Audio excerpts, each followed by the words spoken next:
They called him a wannabe hero, a nobody construction worker playing Batman in a dirty alley. The internet laughed at Ryan Cole until the CEO of Lang Industries stood before every camera in the city and revealed the truth. The nobody who saved her sister was once the most lethal guardian her family ever had. But 15 years ago, he vanished. Now, with one viral video, his past has found him. And some ghosts don't stay buried. They come back to collect debts written in blood. Stay with me until the very end and drop a comment with your city below. I want to see just how far this story travels across the world.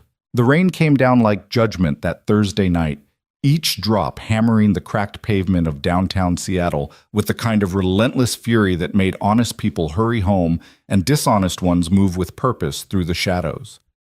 The storm drains couldn't keep up, turning every pothole into a reflecting pool that caught the neon signs and streetlights, painting the industrial district in streaks of red and gold that looked almost beautiful if you ignored the rust, the graffiti, and the broken dreams leaking from every boarded-up storefront. Ryan Cole didn't notice beauty anymore. He noticed exits, blind spots, potential threats. 20 years of training had carved those instincts so deep into his brain that he couldn't shut them off, even when he desperately wanted to forget everything his hands had once known how to do. At 36, he looked older, lines etched around his blue eyes from too many sleepless nights, gray threading through the dark stubble on his jaw, shoulders broad but bent with the invisible weight of a past he couldn't outrun, and a future that terrified him more than any enemy ever had. His construction boots splashed through puddles as he walked, his right hand gripping his 8-year-old daughter's smaller one, with the careful gentleness of a man who understood exactly how fragile precious things could be. Lucy skipped beside him despite the downpour, her yellow raincoat bright as a sunbeam in the gloom, her auburn curls, so much like her mother's, bouncing with each hop.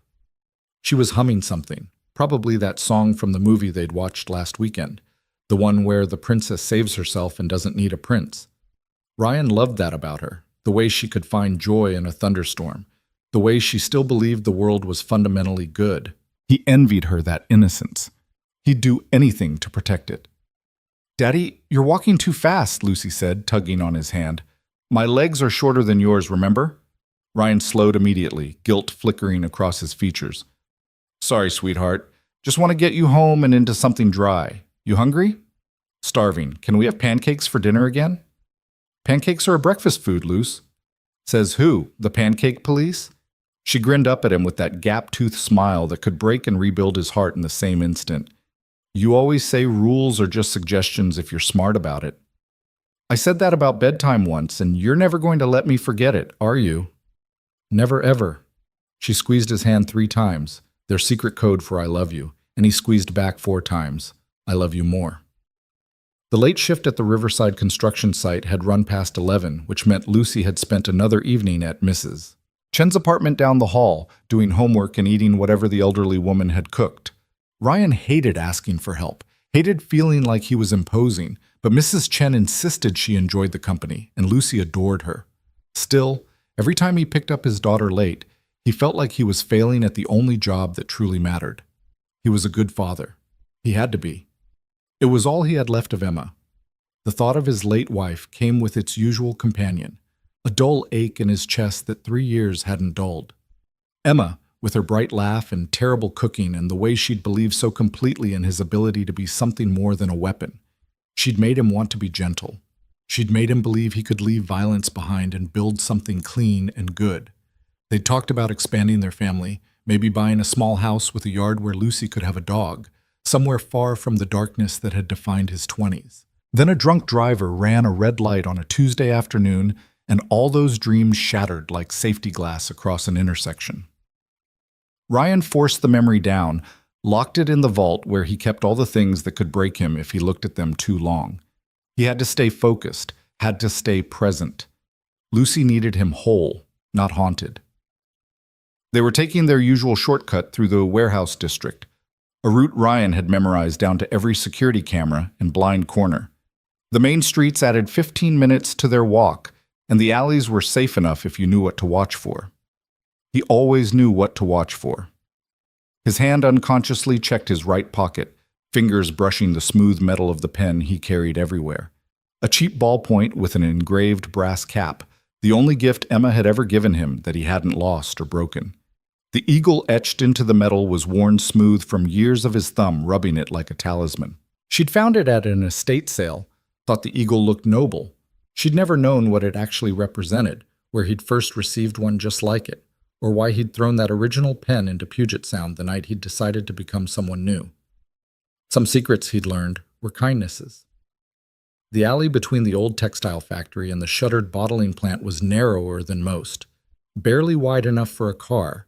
The brick walls on either side tagged with layers of spray paint that formed an archaeological record of the neighborhood's slow decline. A dumpster halfway down emitted the sweet, rotten smell of garbage that had been baking in the summer heat before the storm arrived. Water streamed from a broken gutter above, creating a curtain they'd have to walk through. Ryan didn't like alleys where he couldn't see both ends clearly, but he'd used this one a dozen times without incident. Street crime had patterns, rhythms, and this wasn't prime hunting ground for the predators who worked these blocks. But patterns could break. Rhythms could skip a beat. They were maybe 30 feet into the alley when Lucy stopped walking. Her hand went rigid in his, and Ryan's entire nervous system snapped to high alert, not because of any sound or movement, but because Lucy had frozen. His daughter, who chattered through thunderstorms and horror movies and dental appointments, had gone absolutely still. "What's wrong?" His voice stayed calm, but his eyes were already scanning the shadows ahead. "Daddy?" Lucy whispered, and there was something in her voice he'd never heard before. Not quite fear, but a kind of distressed awareness that didn't belong in a child. "That lady needs help." Ryan's gaze followed where Lucy was looking, toward the far end of the alley where the darkness was deepest. It took his eyes a moment to separate the shapes, to see what Lucy, with a child's instinct for recognizing distress, had spotted immediately. 3 figures. 2 standing, 1 pressed against the wall. His vision sharpened, that old combat focus sliding into place like a key turning in a lock he'd promised himself he'd never open again. Details emerged from the gloom. 2 men, both over 6 feet, wearing hoodies despite the heat. Heavy builds, probably 220, 230 each. Aggressive postures. One had his hand on the wall beside the woman's head, boxing her in. The other was checking the alley entrance, the direction Ryan and Lucy had come from, ensuring they weren't interrupted. The woman was young, mid-20s, dark hair plastered to her face by rain and terror. Expensive coat, designer purse clutched to her chest like a shield. Her mouth was open, but she wasn't screaming, either too scared or they'd already threatened what would happen if she did. Her eyes were wide, reflecting the distant streetlight, showing too much white. Ryan recognized that look. He'd seen it on faces in Kosovo, in Pakistan, in the dark places where people like him used to operate before he'd decided killing for righteous causes still meant killing. That was the look of someone who understood they might not survive the next 5 minutes. Every instinct Ryan had spent 3 years suppressing roared to life. The tactical assessment happened automatically, without conscious thought. 2 hostiles, both likely armed. Positioning poor, they were too confident, hadn't secured their 6, focus entirely on the victim. Element of surprise available. Engagement distance, 40 feet, closing. Visibility, low. Collateral concerns? Civilian bystander, Lucy, must be protected first. Secondary concern, victim safety. Tertiary concern, disabling threats without lethal force if possible. The entire analysis took less than a second. "Lucy," he said quietly, his voice dropping into a register she'd never heard, flat, emotionless, the tone of a man whose empathy had been temporarily shuttered so logic and violence could do what they did best. "I need you to walk backwards slowly until you reach the street. Don't run. Don't make noise. When you get there, stay under the streetlight and wait for me. Can you do that?" "But Daddy..." "Lucy." He squeezed her hand once, firm, final. "Do exactly what I just said, right now." She must have heard something in his voice that overrode her natural inclination to ask questions, because she nodded and started backing away. Ryan waited until she was 10 feet behind him before he started walking forward, his steps measured and quiet despite the puddles. He'd closed half the distance before one of the men noticed him, the one acting as lookout, who'd gotten sloppy, distracted by whatever his partner was saying to their victim. The man's head snapped around, and Ryan saw his hand move to his waistband. Not a professional. A real operator would have cleared his cover garment first, established weapon control before the threat got this close. Amateurs. That was good. Amateurs could be handled with less collateral damage. "Keep walking, old man," the lookout said, his voice rough with the false bravado of someone who'd learned intimidation from movies. He pulled up his hoodie to flash something tucked in his belt. Ryan clocked it as a snub-nosed revolver, probably .138 caliber, hammer visible, which meant it wasn't cocked. "This ain't your business." Ryan kept walking. 20 feet now. The second man, bigger, with a knife visible in his right hand, probably a 6-inch fixed blade, turned away from the woman to assess the new problem. "You deaf? My friend told you to leave." Ryan said nothing. 15 feet. His right hand slipped into his pocket, fingers wrapping around Emma's pen. Cheap metal, but metal nonetheless. Weighted, solid. In the right hands, any object became a weapon.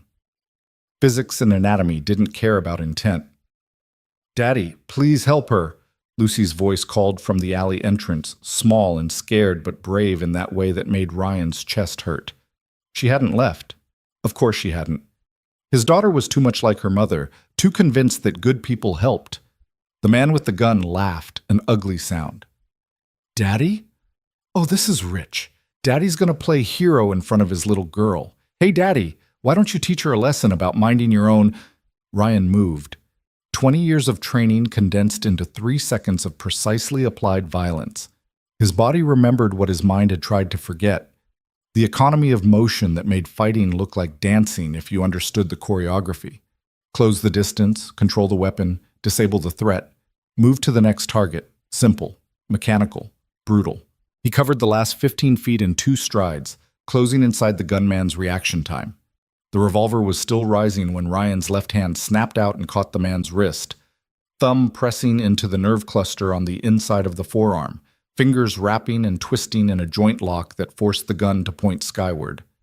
The man tried to pull the trigger anyway, panicked, stupid, but Ryan was already moving, using the man's own resistance to drive his elbow into the soft tissue just below the rib cage where the diaphragm lived.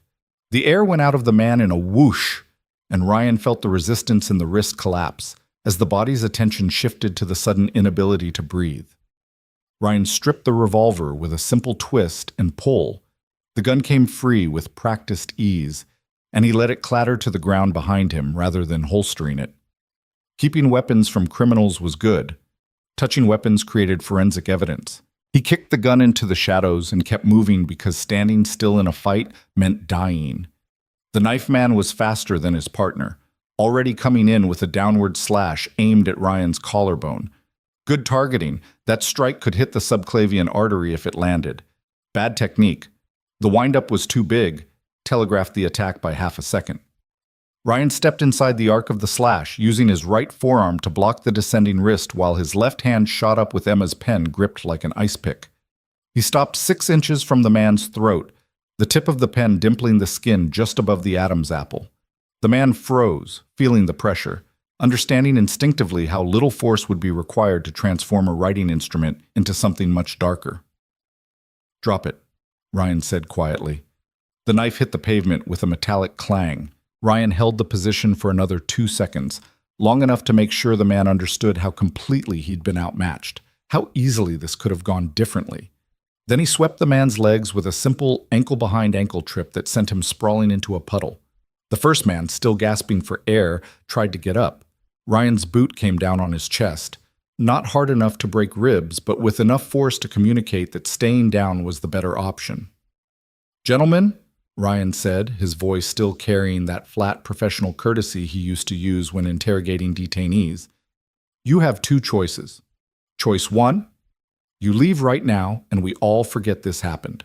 Choice 2, I call the police, they arrest you for assault and attempted robbery, and you spend the next 5 to 10 years learning what it feels like to be the ones backed into corners. I'm good with either choice, but you have 5 seconds to decide." The men scrambled to their feet and ran, their footsteps splashing away into the rain. Ryan let them go. He'd gotten photos of their faces with the tactical camera behind his eyes, the one that never stopped recording threats. But pursuing them meant leaving Lucy and the victim alone. Triage. Always triage. He turned to the woman against the wall. She'd slid down to a sitting position, her back pressed against the brick, shaking so hard her teeth chattered. Her eyes tracked him with a mixture of terror and confusion, probably wondering if she'd just escaped one predator only to encounter another. Ryan stopped 8 feet away, close enough to help, far enough not to crowd, and raised both hands, palms out.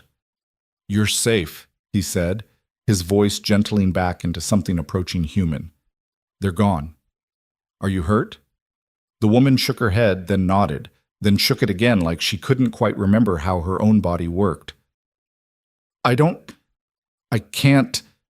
They were. The words fragmented, shock splintering her ability to construct sentences. "That's normal," Ryan said. "You're in shock. Your brain is trying to process a threat that's past. It's like a car alarm that keeps going off after the danger's gone. You're going to be okay." He'd given this speech before, in a dozen languages, to civilians caught in firefights they never saw coming. The words were rote, but he meant them. "Do you have someone you can call? Someone who can come get you?" The woman fumbled in her purse with shaking hands, pulled out a phone, stared at it like she couldn't remember how it worked. Ryan waited patiently, keeping his distance, his posture open and non-threatening. Behind him, he could hear Lucy's small footsteps approaching. "You saved her, Daddy!" Lucy's voice was full of awe and something else, a kind of fierce pride that made Ryan's stomach twist with guilt. She ran to him and wrapped her arms around his leg, squeezing tight. "You were so fast. Like in the movies, you didn't even get hurt." Ryan's hand came down to rest on his daughter's wet hair, and he felt a tremor in his own fingers that had nothing to do with the rain. That was adrenaline. That was 3 years of pretending he was someone else cracking down the middle. That was the recognition that he'd just shown his 8-year-old daughter exactly what kind of man her father used to be. "I'm okay, sweetheart," he said softly. "We're all okay." But that was a lie, and some part of him knew it. Nothing about this was okay. He'd just demonstrated combat skills that civilian construction workers didn't possess. He'd neutralized 2 armed attackers in front of a witness who was now looking at him like he was something out of a fever dream. And worst of all, Lucy had seen it. Had seen him move with the kind of efficiency that came from muscle memory etched by repetition in dark places. The woman finally managed to unlock her phone. "I need to. My sister. She'll be so worried." Her voice cracked, and tears started streaming down her face, mixing with the rain. "Thank you. God, thank you. They were going to. I thought I was going to." "You don't have to say it," Ryan interrupted gently. "Just call someone. We'll wait until they get here." She nodded and dialed, her hands still shaking so badly she had to try twice. Ryan turned slightly, scanning the alley exits, making sure the 2 men hadn't circled back with reinforcements or found their courage in numbers. But the alley stayed empty except for the rain and the distant sounds of the city. Sirens somewhere, probably unrelated, the hiss of tires on wet pavement, the electrical hum of urban infrastructure. "Sophie? Sophie, I need you to." "No, I'm okay. I'm near the warehouse district, by the old Riverside buildings." The woman's voice stabilized as she heard her sister's response, fear transmuting into relief. "Can you come get me? Please, I don't want to." "Yes?" "Yes. Please hurry." She lowered the phone and looked at Ryan with an expression he couldn't quite read, gratitude mixed with a kind of desperate curiosity. "My sister's coming. She'll be here in 10 minutes. Will you stay? I don't want to be alone if they come back." Ryan glanced down at Lucy, who was shivering in her raincoat, then back at the woman. Every instinct told him to leave, to disappear before questions got asked that he couldn't answer. But his daughter was watching, and what kind of lesson would it teach her if her hero father abandoned someone who asked for help? "We'll stay," he said. 10 minutes turned into 8. A black Mercedes sedan with tinted windows pulled into the alley entrance, its headlights cutting through the rain like searchlights. The doors opened and a woman emerged from the back seat, tall, elegant, even in her obvious panic, wearing a business suit that probably cost more than Ryan made in a month. She ran to the woman on the ground, Sophie, Ryan's brain supplied, and dropped to her knees in the puddle without seeming to notice or care about the expensive fabric. "Sophie! Oh God, Sophie! Are you okay? Did they hurt you? I'm calling the police right now. I'm calling." I'm fine, Ava, I'm fine. He saved me. Sophie pointed at Ryan with a shaking hand. That man, they had a gun and a knife, and I don't even know how to describe what he did. It was like I don't know, like he'd done it 1,000 times. The elegant woman, Ava, looked up at Ryan, and he felt the weight of her scrutiny like a physical thing. She had sharp eyes, the kind that missed nothing, and an intensity that suggested she was used to being the smartest person in any room. Corporate. Powerful. Someone who made decisions that affected hundreds of people without blinking. You saved my sister, she said, her voice thick with emotion barely held in check. How can I thank you? How can I possibly? You can't, Ryan said simply, and you don't need to. I did what anyone should have done. But most people wouldn't have. Ava stood, still studying him with those sharp eyes. Most people would have called 911 and waited. You didn't hesitate. You knew exactly what to do. That's not normal. Ryan felt warning bells go off in his head. This woman was too smart, making connections too fast. I got lucky, he said, his voice deliberately flat. They were amateurs. Sometimes things just work out. Lucky, Ava repeated, and there was something in her tone. Skepticism, maybe, or the beginning of recognition. She opened her mouth to say something else, but Sophie spoke first. Can I at least get your name, please? I need to know who to thank. I need to be able to… Sophie's voice broke again. I need to remember that there are still good people. Ryan hesitated. Names created connections. Connections left trails. But Lucy was squeezing his hand, and there was no good way to refuse without seeming churlish. Ryan Cole, he said finally, but really, you don't owe me anything. Just be more careful, okay? Don't walk alone at night in places like this. Ava was still staring at him, and Ryan saw the exact moment something clicked behind her eyes. A flash of recognition or confusion, he couldn't tell which. Her hand went to her throat in an unconscious gesture, touching what looked like a delicate necklace. Ryan Cole, she repeated slowly. Have we met before? No, Ryan said quickly, too quickly. I've got one of those faces. People always think they know me from somewhere. Daddy, I'm cold, Lucy interjected, and Ryan silently blessed his daughter's timing. Can we go home now? The lady has her sister. She's safe. You're right, sweetheart, Ryan nodded to both women. You should get somewhere warm and dry, and maybe talk to someone, a counselor, a therapist. What happened tonight, it can mess with your head in ways you don't expect. He'd seen it too many times. Civilians who walked away from violence physically intact but psychologically shattered. Take care of each other. He turned to leave, but Ava's voice stopped him. Wait, please.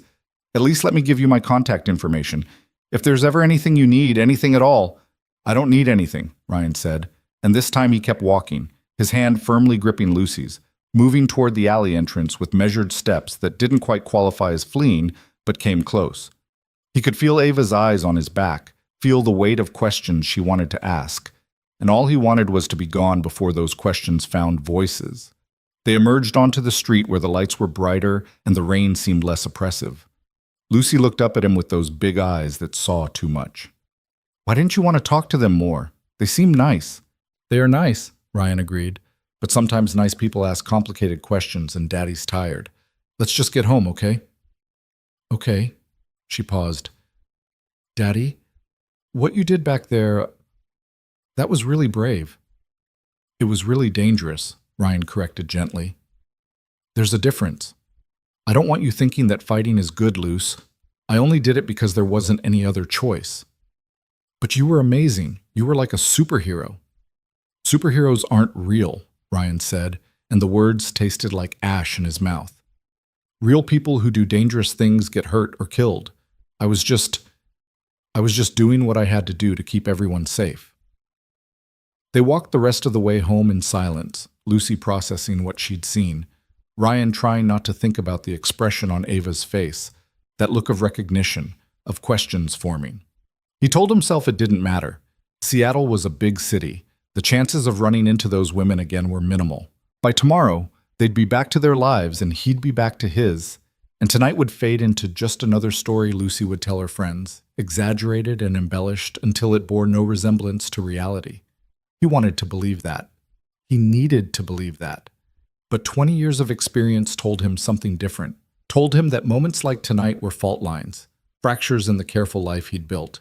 And fractures had a way of spreading.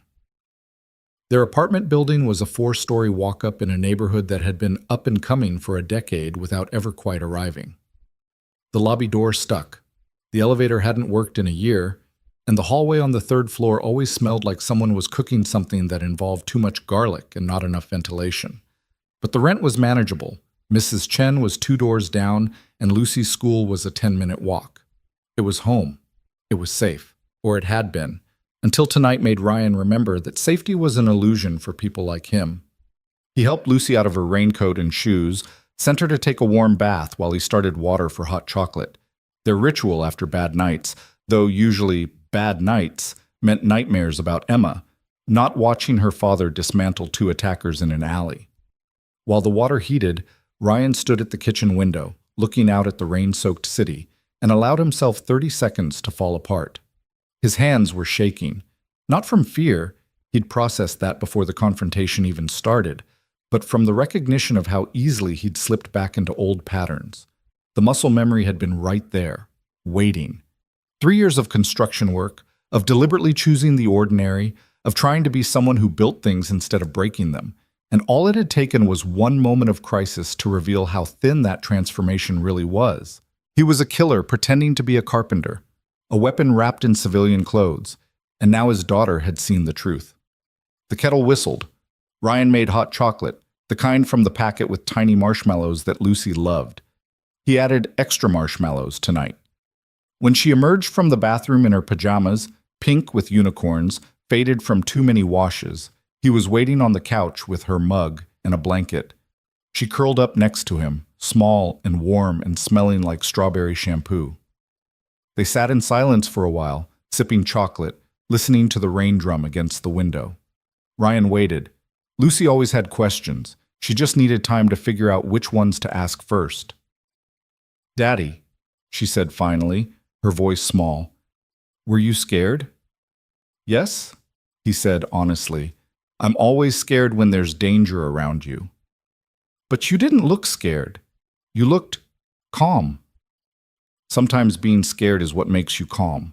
When you're scared for the right reasons, scared that someone you love might get hurt, that fear makes you focused. It's like your brain knows it can't afford to panic because panicking might mean the people you love get hurt worse. Lucy processed this, her face scrunched up in that way she had when she was thinking hard.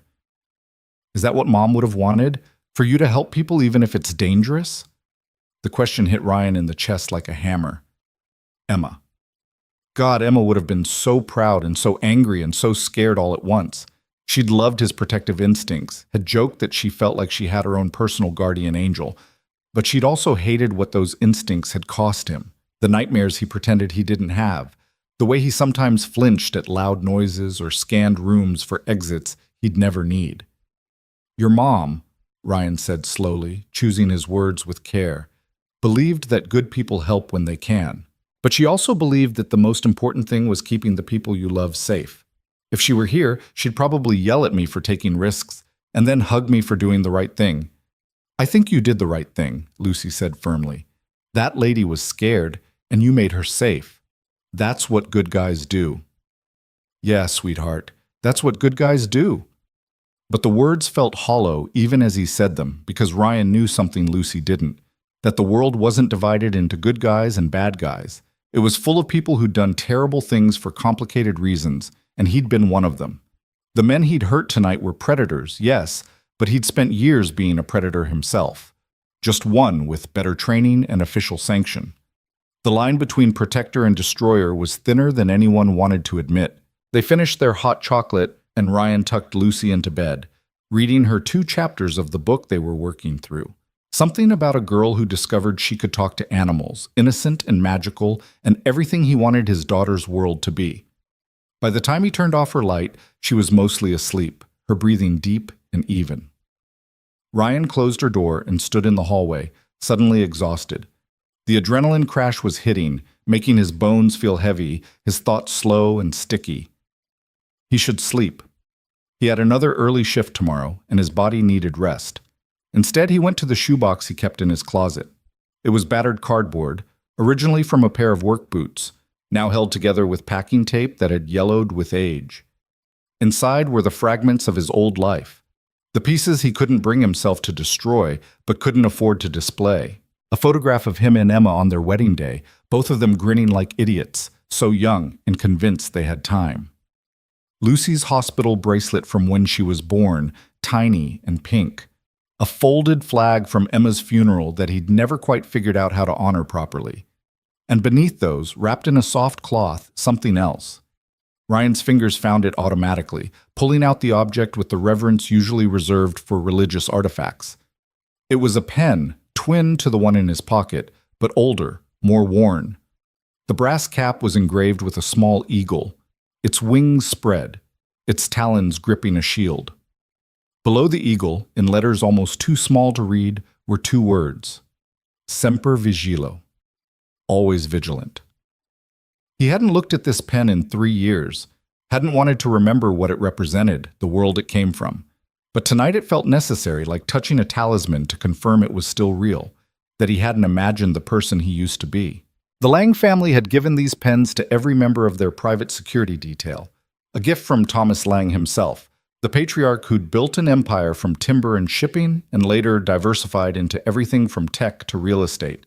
Ryan had earned his pen at 23, fresh from 6 years in military intelligence and another 2 in private contracting, young and arrogant and convinced his skills made him invincible. Thomas Lang had hired him to protect what mattered most, his 2 daughters. Ryan closed his eyes and let the memories come. Not the sanitized versions he'd allowed himself over the years, but the real ones, sharp and clear. The Lang estate in the San Juan Islands, 40 acres of forest and shoreline, the kind of place where wealthy people went to pretend they could escape the world. The main house had 17 rooms and more security systems than some military installations. Ryan had designed most of those systems. He'd been chief of the security detail by 25, responsible for everything from threat assessment to background checks on staff to planning evacuation routes in case something went catastrophically wrong. For 7 years, he'd been the shadow in the background, the invisible guardian making sure that Ava and Sophie Lang could live their privileged lives without ever having to think about the people who might want to hurt them for their father's money or influence. He'd been good at it, dangerously good. He'd stopped 3 kidnapping attempts, caught 2 staff members selling information to tabloids, and once identified a long-range surveillance team set up in the woods half a mile from the house before they'd taken a single photograph. Thomas Lang had trusted him completely. The girls had called him Cole, never Ryan, always his last name, maintaining that professional distance even though he'd spent more waking hours with them than their own father had. Ava had been 15 when Ryan started, brilliant and intense even then, already showing the business acumen that would eventually make her a CEO by 30. Sophie had been 10, sweet and shy, and convinced that Ryan was some kind of real-life superhero. He'd left when Ava turned 22 and took a position in her father's company. Sophie was 17, almost ready for college. They didn't need a full-time security detail anymore, not like when they'd been kids. Thomas had offered Ryan a position heading corporate security, but Ryan had declined. He'd met Emma 6 months earlier, a kindergarten teacher with a laugh that sounded like wind chimes and absolutely no connection to his violent past. She'd made him want something different. She'd made him believe he could be someone who created rather than destroyed, so he'd walked away. Changed his phone number, moved to Seattle, and got his contractor's license. Built a new identity from concrete and lumber, and the radical notion that he could be normal. He'd sent one letter to Thomas Lang, thanking him for the opportunity and asking, begging really, that the family not try to find him. It wasn't professional, but Thomas had understood. The pen had arrived a week later with a simple note. You'll always be one of ours. Stay safe. Stay vigilant. Ryan had thrown that original pen in the water, watching it sink as a symbolic severing of ties. He'd kept the note. Now, sitting in his closet with the pen Emma had unknowingly replaced, Ryan wondered if Thomas Lang was still alive. The man had been in his 60s when Ryan left, healthy but not immortal. Ava and Sophie would be in their 30s now. Ava had obviously done well, That car, that suit, the confidence with which she'd moved suggested someone who'd achieved the success she'd always been destined for. And Sophie, who'd been 17 and planning to study art history the last time Ryan had seen her, had almost been raped in an alley tonight. The guilt hit him like a freight train. He'd left. He'd chosen his own happiness over his duty, and tonight Sophie had paid for that choice. If he'd stayed, if he'd been there, she would never have been in danger. She would have had protection, deterrence, the kind of security that meant predators looked elsewhere for victims. But he'd left because he wanted to be with Emma, wanted to be Lucy's father, wanted to be human instead of a weapon. And he'd been happy. For 5 years before Emma died, he'd been genuinely, impossibly happy in a way he'd never imagined was available to people like him. Did that make him selfish? Did Sophie's terror tonight negate those 5 years of ordinary joy? Ryan didn't know. He just knew that sitting here spiraling wouldn't help anyone. He put the pen back in its cloth, buried it under the other mementos, and closed the shoebox. Tomorrow he'd go back to work, Lucy would go to school, and life would continue in its mundane rhythm. Tonight was an anomaly, a statistical blip. The chances of encountering Ava or Sophie again in a city of nearly 1 million people were essentially zero. He repeated that to himself as he finally went to bed, as he stared at the ceiling listening to the rain, as he eventually drifted into uneasy sleep. And he almost believed it, right up until his phone started ringing at 6 a.m., displaying a number he didn't recognize and a Seattle area code. Ryan answered out of habit, his voice rough with sleep. "Hello? Mr. Cole?" A woman's voice, professional and crisp. "This is Jennifer Park from Cairo 7 News. I'm calling regarding a video that's gone viral overnight showing you in an altercation in the warehouse district. We'd love to get your comment for a segment we're running this morning." Ryan hung up, stared at his phone, watched as 3 more calls came in simultaneously. Different area codes, different names lighting up his screen from caller ID. His email notification showed 43 new messages, mostly from addresses he didn't recognize, all with subject lines like interview request and your story and hero construction worker. Viral. Video. His face. His skills. His carefully constructed anonymity, destroyed in a single night. Ryan's hands started shaking again, but this time it had nothing to do with adrenaline and everything to do with the cold certainty settling in his gut. The past hadn't just cracked, it had shattered, and the pieces were about to cut everyone he'd been trying to protect. Ryan sat on the edge of his bed, phone in hand, watching the notifications multiply like bacteria in a petri dish. Calls, texts, emails, all from strangers who somehow knew his name, knew what he'd done, knew where the carefully constructed walls around his life had weak points. He scrolled through his email with numb fingers, each subject line a small detonation. Channel 5 wants your story. Podcast interview opportunity. Speaking engagement request. Book deal inquiry. Book deal. Christ. He opened his browser and typed his own name into the search bar, something he'd trained himself never to do, and watched as the results populated. The first hit was a video with 2.3 million views, posted 7 hours ago by an account called Seattle Street Watch. The thumbnail showed a grainy image of him mid-motion, one hand controlling a man's wrist, the other raised with something metallic glinting in the streetlight. Below it, blue-collar dad destroys 2 thugs in alley. Who is this guy? Ryan's thumb hovered over the play button. He didn't want to watch. Didn't want to see himself through the eyes of strangers, reduced to entertainment. His daughter's terrified voice in the background turned into content for people eating breakfast. But he needed to know what was out there, needed to understand the extent of the damage. He pressed play. The video was shot from the street side of the alley, probably someone's phone camera held at waist level, the angle awkward and shaky. The audio was mostly rain and distant traffic, but Lucy's voice came through clear as a bell. "Daddy, please help her." Then movement in the frame. Ryan walking forward with that deliberate stride, his posture relaxed but purposeful. The person filming had zoomed in, losing some resolution but capturing enough detail to show the confrontation. Ryan watched himself disarm the gunmen with mechanical efficiency, the movement so smooth they almost didn't look real. The comments section was already a war zone. Fake. Nobody moves like that in real life. That's not fake, that's training. Military or private security, guaranteed. Who carries a pen into a fight? This dude is John Wick's cousin, LMAO. Anyone notice the little girl? What kind of father brings his kid to a fight? He protected his kid, you moron. He's a hero. Hero? More like wannabe Batman looking for attention. Probably staged the whole thing. Ryan closed the video, his jaw tight. The comments he could ignore. Anonymous strangers projecting their own narratives didn't matter. But the view count did. 2.3 million people had watched him in the last 7 hours. By tonight, it would be 5 million. By the weekend, who knew? The algorithm would feed it to more and more people.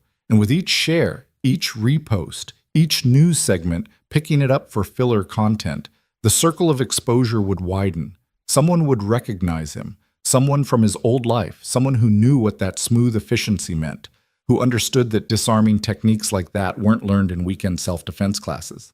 And if the wrong someone recognized him, if any of the organizations he'd worked against during his years in intelligence decided to investigate, decided he was a loose end that needed tying up, then Lucy would be in danger. Real danger. The kind that didn't come from street thugs with cheap revolvers, but from professionals who made people disappear. His phone buzzed. Mrs. Chen. He answered immediately.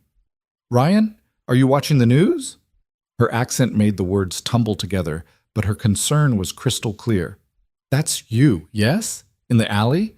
They're saying you're a hero, Mrs. Chen. I need a favor, a big one. Anything, you know this. Can Lucy stay with you today? I need to figure some things out, and I don't want her going to school until I know... He trailed off. Until he knew what? Until he knew if his face being plastered across the internet had triggered any alarms in the darker corners of his past? Until he knew if the life he'd built was salvageable or if he needed to start planning an exit strategy? Of course. Of course. She's always welcome. But Ryan, are you in trouble? Should I be worried? No, he lied. Just media attention. You know how it gets. Everyone wants a story, and I don't want Lucy dealing with reporters at her school. Mrs. Chen made a skeptical noise that suggested she didn't entirely believe him but wasn't going to push. I'll make her breakfast. You take care of whatever you need to take care of. And Ryan, what you did was very brave. Don't let anyone tell you different. Ryan thanked her and ended the call, then sat in the silence of his bedroom trying to formulate a plan. Step 1. Keep Lucy safe and out of the spotlight. Step 2. Figure out how bad the exposure actually was. Who'd seen it? Who'd recognized him? Whether any flags had been raised in databases he hoped had forgotten his name. Step 3. Damage control. Maybe give one interview to a legitimate outlet, control the narrative, present himself as a concerned dad who got lucky rather than a trained operator who'd never really left the field. Or maybe step 3 was pack a bag and disappear. Change names, change cities, start over somewhere the internet's memory couldn't reach. He'd done it once before. He could do it again. The thought made his chest tight. Lucy was happy here. She had friends, a school she loved, stability for the first time since Emma died. Running would tear all that away, turn her into a fugitive's daughter, always moving, always looking over her shoulder, never quite sure why her father was so paranoid. That wasn't the childhood he wanted for her. But keeping her safe mattered more than keeping her happy. Ryan stood, moved to his closet, and pulled down the duffel bag he kept on the top shelf. It was already packed. Go bag was the technical term, though he tried not to think in those terms anymore. With cash, fake IDs that were probably expired but might still work, a burner phone, and documents he'd need if life went sideways. He hadn't opened it in 3 years. The zipper stuck briefly before giving way, and inside everything was exactly as he'd left it. $3,000 in various denominations, a passport with his face and someone else's name, emergency contacts written in code on the back of a grocery receipt. He was staring at the contents, trying to decide if today was the day he'd finally need them, when someone knocked on his apartment door. Ryan's entire body tensed. He moved to the living room window and checked the street below. No suspicious vehicles, no obvious surveillance, just the usual morning traffic and a black SUV parked in a loading zone with its hazards on. Expensive. Professional. His hand went automatically to his pocket, fingers wrapping around Emma's pen, before he realized how absurd that was. A pen wouldn't help if someone had come to kill him. Another knock, more insistent. Ryan checked the peephole and felt his stomach drop. Ava Lang stood in his hallway, wearing a different suit than last night, but the same expression of intense focus. Behind her, visible over her shoulder, was a man in a dark jacket with the distinct posture of private security, weight balanced, hands loose, eyes scanning even though they were in a residential hallway. Professional. Very professional. Ryan considered not answering, but that was childish and wouldn't solve anything. If Ava Lang had found his address, she had resources, which meant she'd just come back. Better to deal with it now, control the conversation, figure out what she wanted. He opened the door 6 inches, keeping his body in the gap. Ms. Lang. Mr. Cole. May I come in? I don't think that's a good idea. Ava's expression didn't change, but something in her eyes suggested she'd expected the refusal. I understand you value your privacy. I understand that last night was complicated and you'd prefer to be left alone. But I'm not here to intrude. I'm here because I owe you a debt, and because I think we need to talk about what happens next. Nothing happens next. You and your sister are safe. I go back to my life. End of story. Except the story isn't ending, is it? Ava pulled out her phone, turned it to show him the same video he'd watched 10 minutes ago. The internet doesn't forget, Mr. Cole. By tomorrow, every news outlet in the city will be running segments on the mysterious construction worker with combat training. And once they start digging, and they will dig, they're going to find things you've clearly tried to bury. Ryan's jaw tightened. Is that a threat? It's a warning. I employ a very good research team. It took them 4 hours to figure out that Ryan Cole didn't exist before 12 years ago, that your employment history before Seattle is suspiciously sparse, and that you have the kind of operational security most civilians don't even know exists. That means someone else will figure it out too, probably someone with less charitable intentions than mine. What do you want? To help, and to say thank you properly. May I please come in? 5 minutes, that's all I'm asking. Ryan studied her face, looking for deception or hidden agenda, but saw only sincerity and that same sharp intelligence that had made her dangerous even as a teenager. He stepped back, opening the door wider. 5 minutes. Ava entered, the security guard staying in the hall. She glanced around the apartment, taking in the modest furniture, Lucy's drawings on the refrigerator, the general lived-in mess of a single parent's life. And something in her expression softened. You have a daughter. Lucy, she's 8. The girl from last night, she was very brave. She shouldn't have had to be. Ryan crossed his arms, maintaining distance. You said you wanted to help. Help with what, exactly? Ava moved to the window, looking out at the street below with the unconscious habit of someone who'd spent her life being watched. You saved my sister's life. Sophie is traumatized. She spent all night crying, reliving it, convinced that if you hadn't been there, she'd be dead or worse. My father always taught us that debts must be repaid, especially debts of blood. So I'm offering you resources, legal help if the media becomes intrusive, security if the attention draws unwanted elements, money if you need to relocate and start fresh somewhere else. Whatever you need to protect yourself and your daughter from the consequences of being a good person. I don't want your money. I know. The fact that you don't is precisely why I'm offering. Ava turned to face him. Mr. Cole, I run a company with 3,000 employees and a $7 billion market cap. I solve problems for a living, and right now you have a problem, unwanted attention, that could unravel a life you've clearly worked hard to build. Let me solve it. Ryan was quiet for a moment, processing. The offer was tempting. God knew he could use help managing the media circus. But accepting help from Ava Lang meant exposure, meant letting someone into his life who had the resources to discover everything he'd hidden. It meant risk. Why? He asked finally. Why go to this trouble? You could write a check to charity in my name, call it even, and go back to running your empire. Why show up at my door at 6 a.m? Ava's expression shifted, something vulnerable flickering across her face before the professional mask returned. Because last night, when I saw you in that alley, I recognized you. Not your face. That took me a few hours and some old photos to confirm. But I recognized the way you moved. the way you assessed threats, the way you controlled the situation with minimal force. And I realized that I'd spent 15 years wondering what happened to the man who taught me that being protected meant being free to be brave. Ryan felt the floor tilt beneath him. You remember. Of course I remember. Cole, you were there for 7 years. You taught Sophie and me more about confidence and risk assessment than our actual father did. When you left, we understood. You'd given enough of your life to our family, but we never forgot. And when I saw you last night, recognized who you were, her voice caught slightly. I realized the universe had given me a chance to return the favor, to protect the protector, for once. Ava. Ryan's voice was gentle but firm. That was a different life. I'm not that person anymore. Aren't you? Because what I saw last night looked an awful lot like the man who once disarmed an attacker who'd gotten into our estate by pretending to be a caterer. You moved the exact same way, efficient, controlled, devastating. You can pretend you've left it behind, but muscle memory doesn't lie, and neither does instinct. Ryan wanted to argue, but the words wouldn't come. She was right.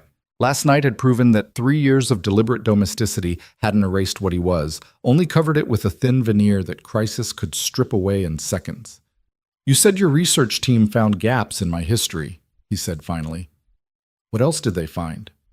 Nothing I'm going to share without your permission. Everyone deserves their secrets, Mr. Cole. But others will look, and they won't be as respectful of privacy, especially if this video keeps spreading. Ava pulled a business card from her jacket, set it on the coffee table. I'm not asking you to work for me. I'm not asking you to be someone you've left behind. I'm just asking you to let me help protect the life you've built. That's all. Ryan stared at the card. Heavy stock, embossed lettering, Ava's direct number written in pen on the back. I need to think about it. That's fair, but think quickly. The news cycle moves fast, and once they start digging into your background, the window for controlling the narrative closes. Ava moved toward the door, then paused. For what it's worth, I think you built something good here. Your daughter clearly loves you. You have a life. I'd hate to see that destroyed because you were brave enough to help a stranger. After she left, Ryan stood in his living room holding the business card, his mind racing through scenarios and contingencies.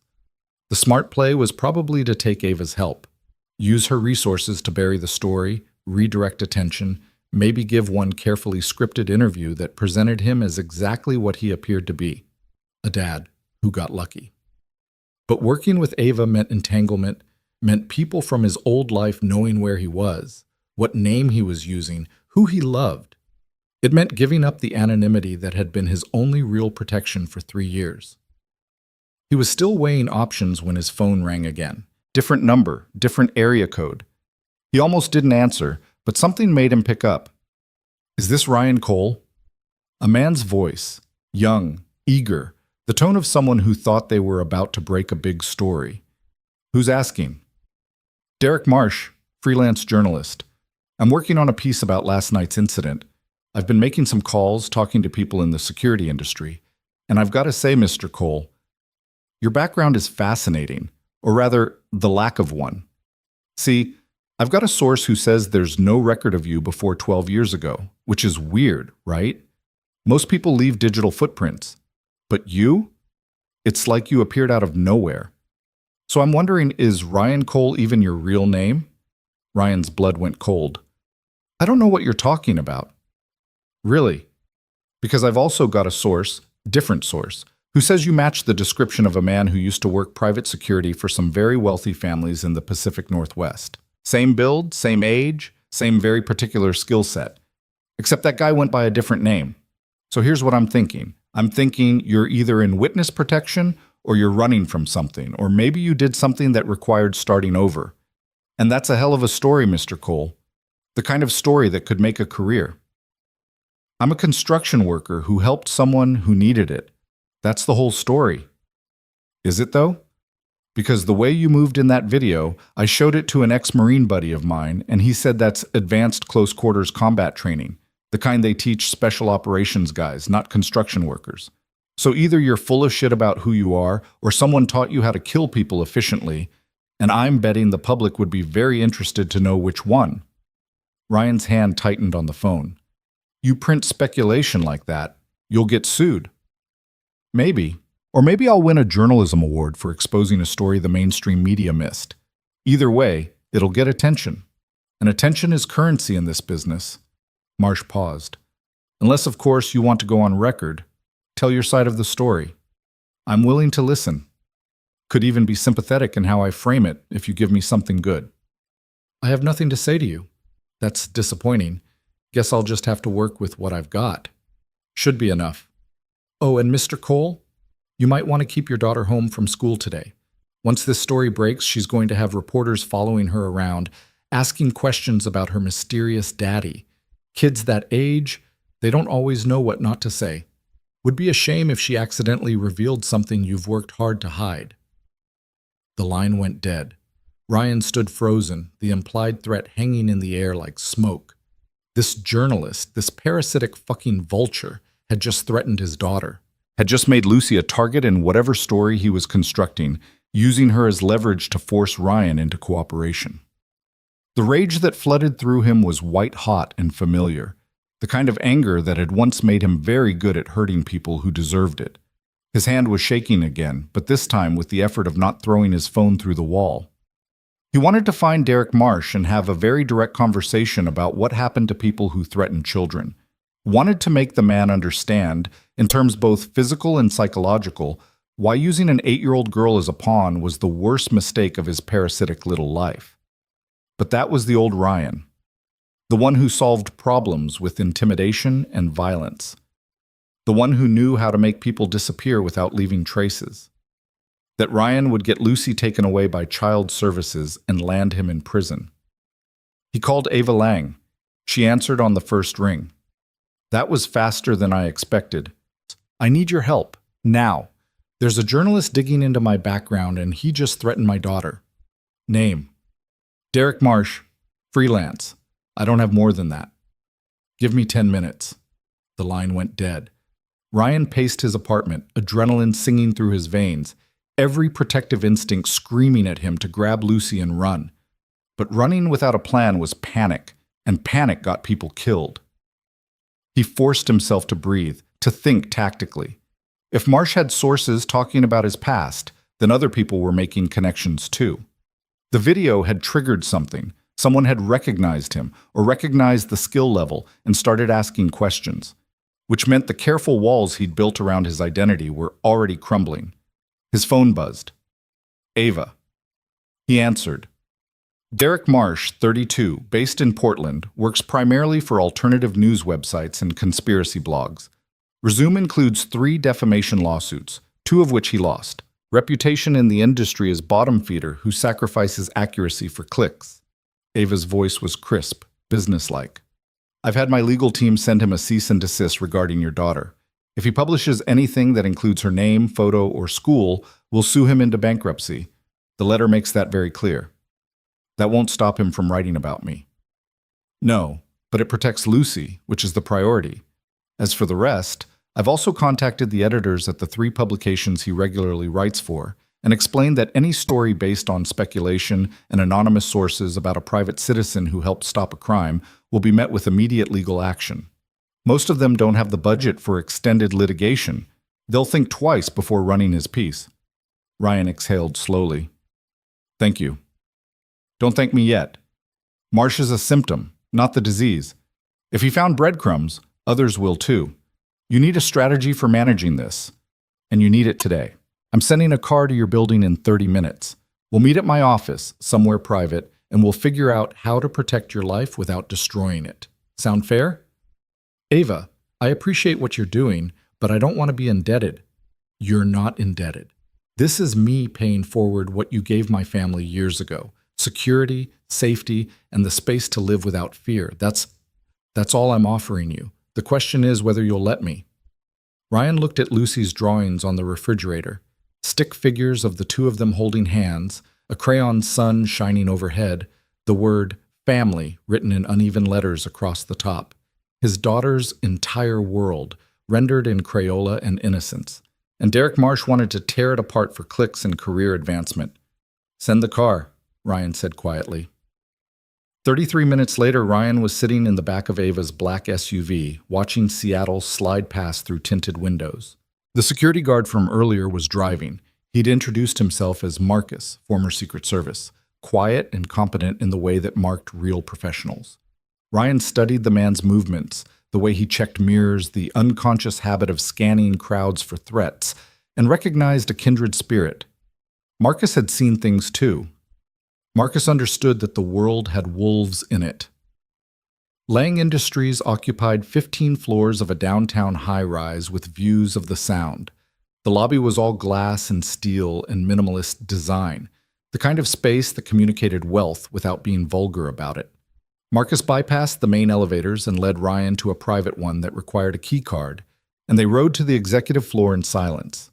Ava's office was a corner suite that probably cost more per month than Ryan's annual salary.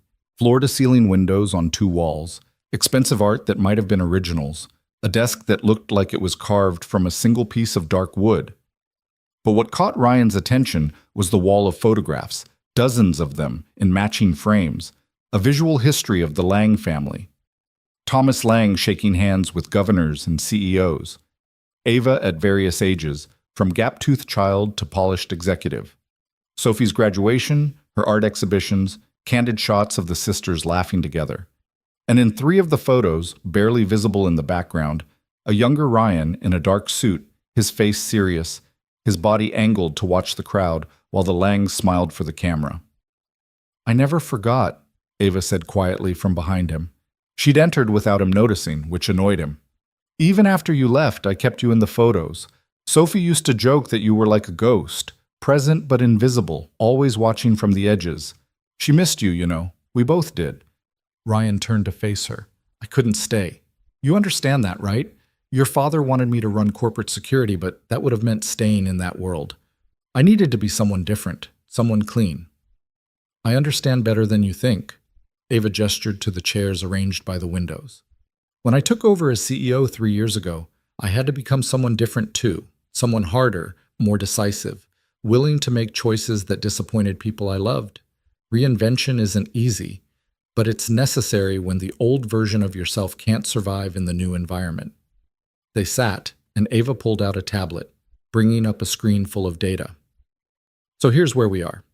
The video has now been viewed 4.2 million times across all platforms.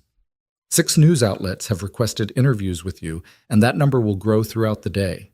Social media sentiment is mixed, about 60% supportive, 40% skeptical or mocking. The skeptics are the ones we worry about because they're the ones asking questions." She swiped to a new screen. "Meanwhile, I've had my team do a deeper dive into your digital footprint. They found some things that concern me, not because they're criminal, but because they're anomalous.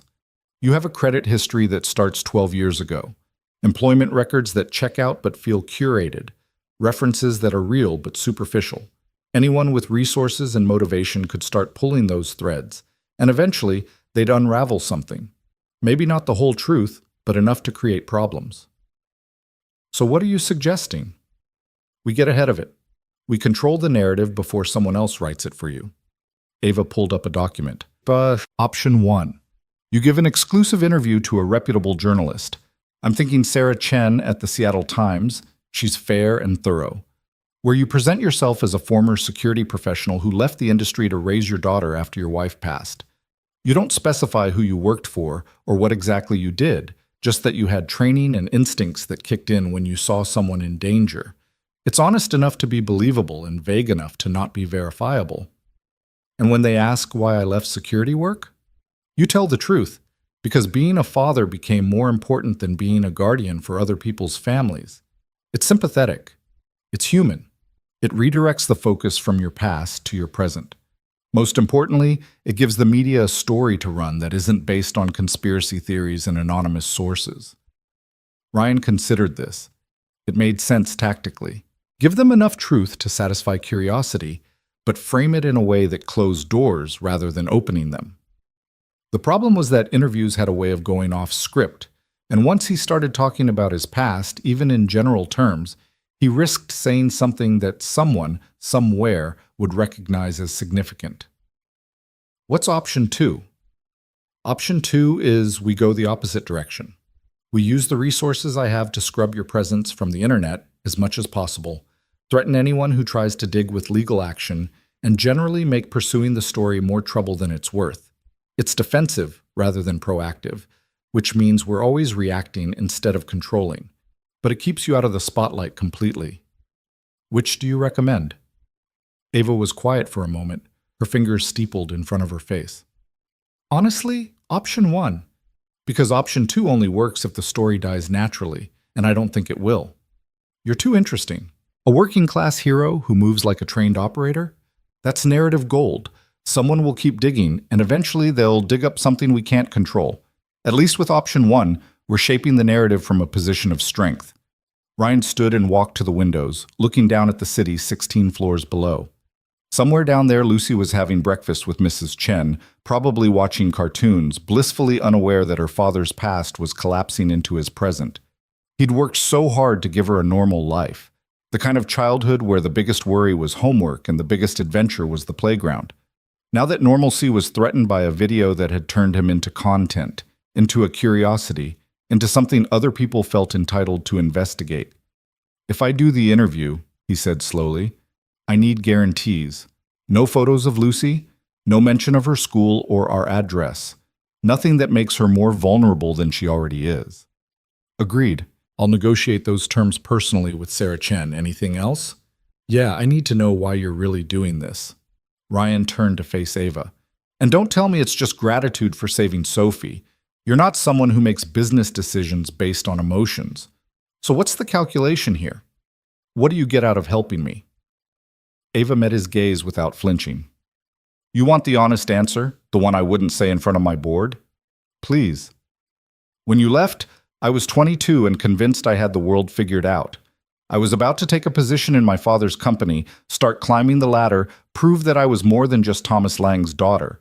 And I remember the last conversation we had. You were walking out the front door of the estate, and I asked you why you were leaving when we needed you. Do you remember what you said? Ryan shook his head. You said, Ms. Lang, the measure of good security is when you don't notice it's gone. If I've done my job right, you'll never realize how much danger you were actually in, and you'll be free to take risks because someone else was managing them for you. That's the gift. The freedom to be brave. Ava's voice softened. I built a company on that philosophy, that my job was to manage risk so other people could innovate. I've spent 15 years trying to be for my employees what you were for my family. And last night, when I saw you protect Sophie without hesitation, I realized you were still doing that, still managing risk, still giving people the freedom to be brave. She paused. So the honest answer is this. I'm helping you because you taught me what leadership actually looks like, and because the world needs more people like you in it. And selfishly, because I'd like to have you back in my life, even tangentially. You were the only adult who never treated me like a child or an heiress. You treated me like someone capable of understanding hard truths. I've missed that. Ryan felt something in his chest loosen, a tension he'd carried for 15 years, wondering if leaving had been a betrayal. You turned out exactly like I thought you would. Your father must be proud. He was. He passed away 2 years ago. Heart attack. Sudden. Ava's professional mask slipped for just a second, revealing grief that was still sharp. I wish he could have seen you last night. He always believed you were the best decision he ever made regarding our safety. Losing you was one of his few regrets. I'm sorry. Thomas was a good man. He was. And he taught me that debts of honor outlast their original context. So let me do this. Let me protect you the way you protected us. It's what he would have wanted. Ryan nodded slowly. Okay, set up the interview, but I want final approval on the article before it runs, and I want your legal team reviewing every word. If they publish something we didn't agree to, I'm holding you responsible. Fair enough? Ava smiled, the first genuine smile he'd seen from her since she'd appeared at his door this morning. Welcome back, Cole, even if it's just temporary. It's Ryan now. Cole is someone I used to be. Ryan, then. I'll have contracts drawn up regarding the interview terms, and I'll reach out to Sarah Chen today. In the meantime, I'd suggest you stay off social media and don't respond to any calls from numbers you don't recognize. Marcus will drive you home and stay posted outside your building in case any journalists show up. I'll also arrange for someone to escort Lucy to and from school starting tomorrow. Discreetly, nothing that will scare her, just making sure no one bothers her. Ryan wanted to argue that he could protect his own daughter, but pride was a luxury he couldn't afford right now. Thank you. Thank yourself. You're the one who jumped into danger when most people would have walked past. Ava stood, extending her hand. We'll get through this, I promise. Ryan shook her hand, feeling the firm grip of someone used to making deals that stuck. As Marcus drove him back through the city, Ryan stared out at the rain starting to fall again, wondering if Ava's promise was one she could actually keep. The internet didn't forget. The past had a way of surfacing no matter how deep you buried it, and somewhere out there, Derek Marsh was probably already working on his next angle, his next threat, his next attempt to turn Ryan's life into a commodity. The SUV pulled up outside Ryan's building, and Marcus turned in his seat. I'll be here all day and night. Anyone approaches who seems off, I'll handle it. You've got my number if you need anything. Marcus, can I ask you something? Sure. When you left the Secret Service, was it hard, adjusting to civilian life? Marcus was quiet for a moment. Every day. You spend years in a heightened state, scanning for threats that might never come, running scenarios in your head about how to protect your principal if everything goes to hell. Then you leave, and suddenly you're supposed to care about traffic jams and mortgage payments and what to make for dinner. It's like going from color to black and white. Everything feels muted. Does it get easier? No, but you get better at pretending it does. That's the best we can hope for, I think, learning to fake normal until it feels almost real. Marcus offered a slight smile. You'll be all right, Mr. Cole. People like us, we're survivors. We adapt. Ryan got out of the SUV and headed upstairs, Marcus's words echoing in his head. Learning to fake normal until it feels almost real. That's what he'd been doing for 3 years, and it had almost worked.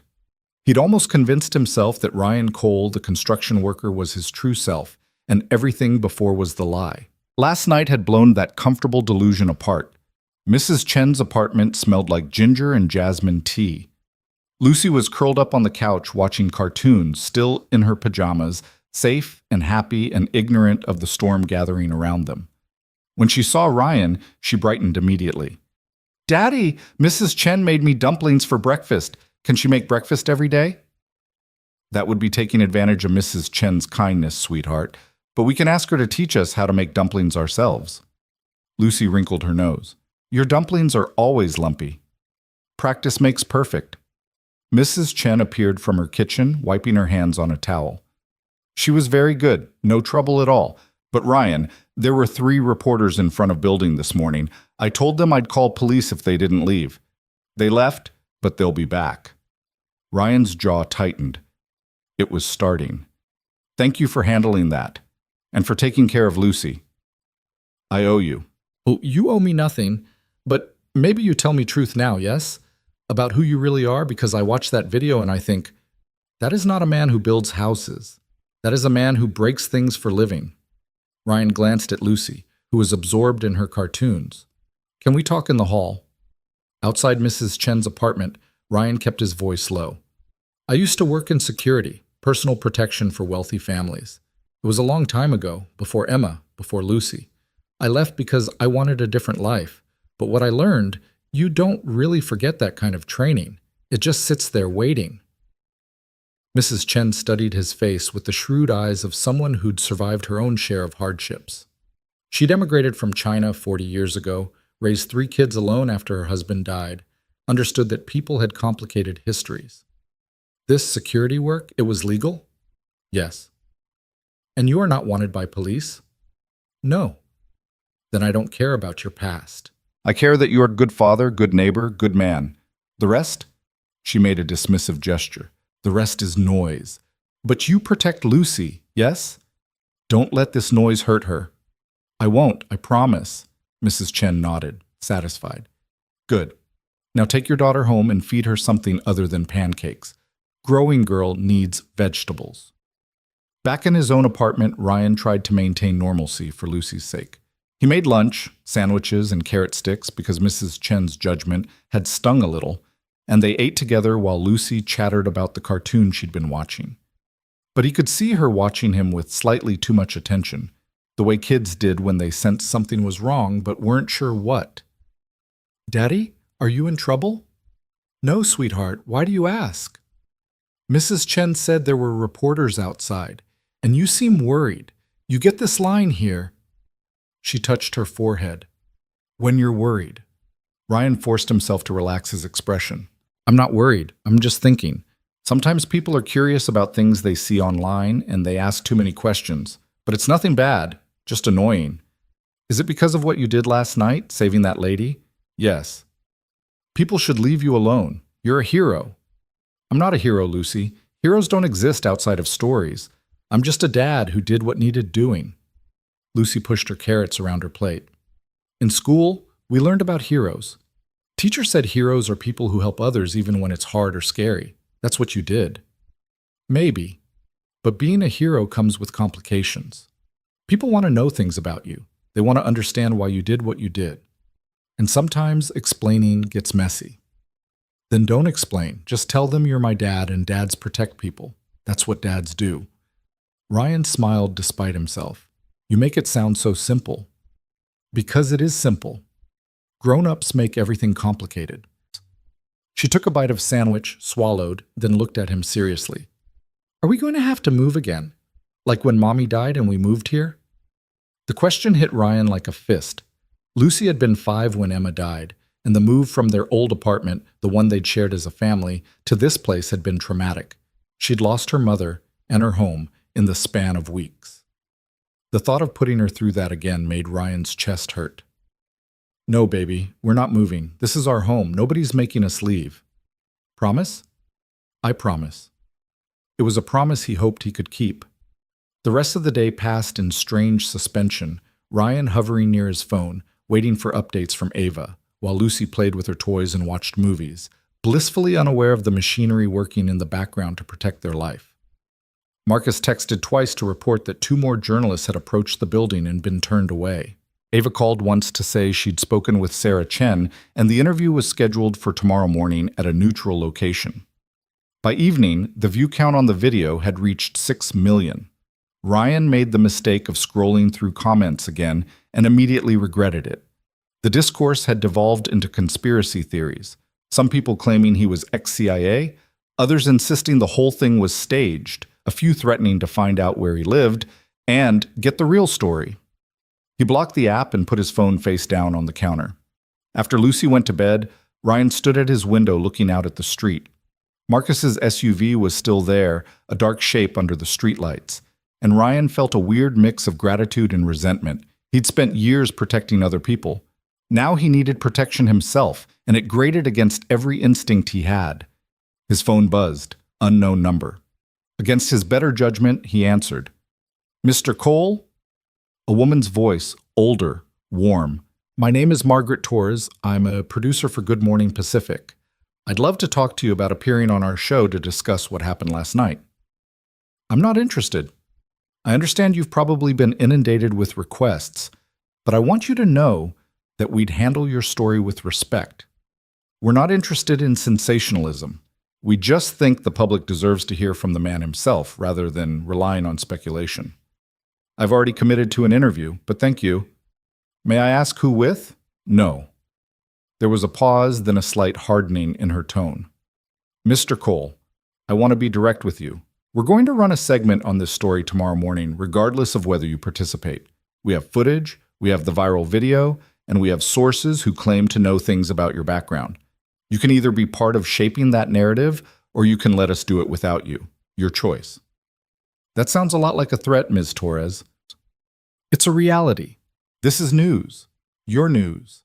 And in our business, the story runs whether the subject cooperates or not. I'm giving you the opportunity to have your voice included." Ryan felt his temper rising. "Then include this. I'm a private citizen who helped someone in danger. That's the entire story. Everything else is speculation and invasion of privacy. If you run sources making claims about me without verification, I'll consider it defamation." "Noted, but public interest is a defense, Mr. Cole, and whether you like it or not, you're now a figure of public interest. Good evening." She hung up. Ryan stood in his kitchen, phone in hand, and felt the walls closing in. They were coming from every angle. Journalists, producers, freelancers, all of them circling like sharks drawn to blood in the water. And no matter how much Ava tried to protect him, no matter how many cease and desist letters her lawyers sent, the fundamental problem remained. He was interesting. His story had gaps that people wanted to fill. And in a world where content was currency, his privacy was worthless compared to the value of a compelling narrative. He sent Ava a text, "Need to talk. Soon." Her response came 30 seconds later. "My office, 8 a.m. We'll handle this." Ryan wanted to believe her, but as he finally went to bed, listening to the rain start up again outside, he couldn't shake the feeling that he was standing at the edge of a cliff, and tomorrow, someone was going to push. The morning came too fast and brought with it a headache that pulsed behind Ryan's eyes like a second heartbeat. He'd managed maybe 3 hours of sleep, his mind churning through scenarios and contingencies until the alarm dragged him back to consciousness at 6. Lucy was still asleep, her small form buried under blankets decorated with stars and moons, one arm thrown over her stuffed bear. Ryan watched her for a moment from the doorway, committing the peaceful scene to memory like a photograph he might need later when things got worse, because things always got worse before they got better. That was the lesson 20 years had taught him. He showered quickly, dressed in the closest thing he had to business casual, dark jeans and a button-down shirt that Emma had bought him for a job interview years ago, and left a note for Lucy on the kitchen counter explaining that Mrs. Chen would take her to school and he'd pick her up this afternoon. The lie sat heavy in his stomach. He had no idea what today would bring, whether he'd be back by 3 or if his life would implode so spectacularly that picking up his daughter from school would become someone else's responsibility. Marcus was waiting outside in the SUV, looking alert despite the early hour. The drive downtown was quiet except for the morning news on the radio, and Ryan's stomach dropped when the anchor's voice turned cheerful and said, "Coming up after the break, we'll discuss the viral video that has Seattle talking. Who is the mysterious construction worker with military-grade combat skills? And why is he refusing to talk about his past?" Marcus reached over and turned off the radio without comment. Ava's office building looked different in the morning light, more intimidating somehow, all glass and steel reflecting the gray sky like a corporate fortress. They rode the private elevator again, and this time when the doors opened, Ava was waiting in the hallway. She looked like she hadn't slept much either, though her suit was immaculate and her expression was all business. "We have a problem," she said without preamble. "Good Morning Pacific ran their segment 20 minutes ago." Ryan felt ice slide through his veins. "What did they say?" "Come see for yourself." She led him into a conference room where a laptop sat open on the table, the video already queued up. Ryan recognized Margaret Torres immediately. 50s, professional smile, sitting across from her co-anchor with that peculiar brand of manufactured concern that television personalities wore like makeup. Ava hit play.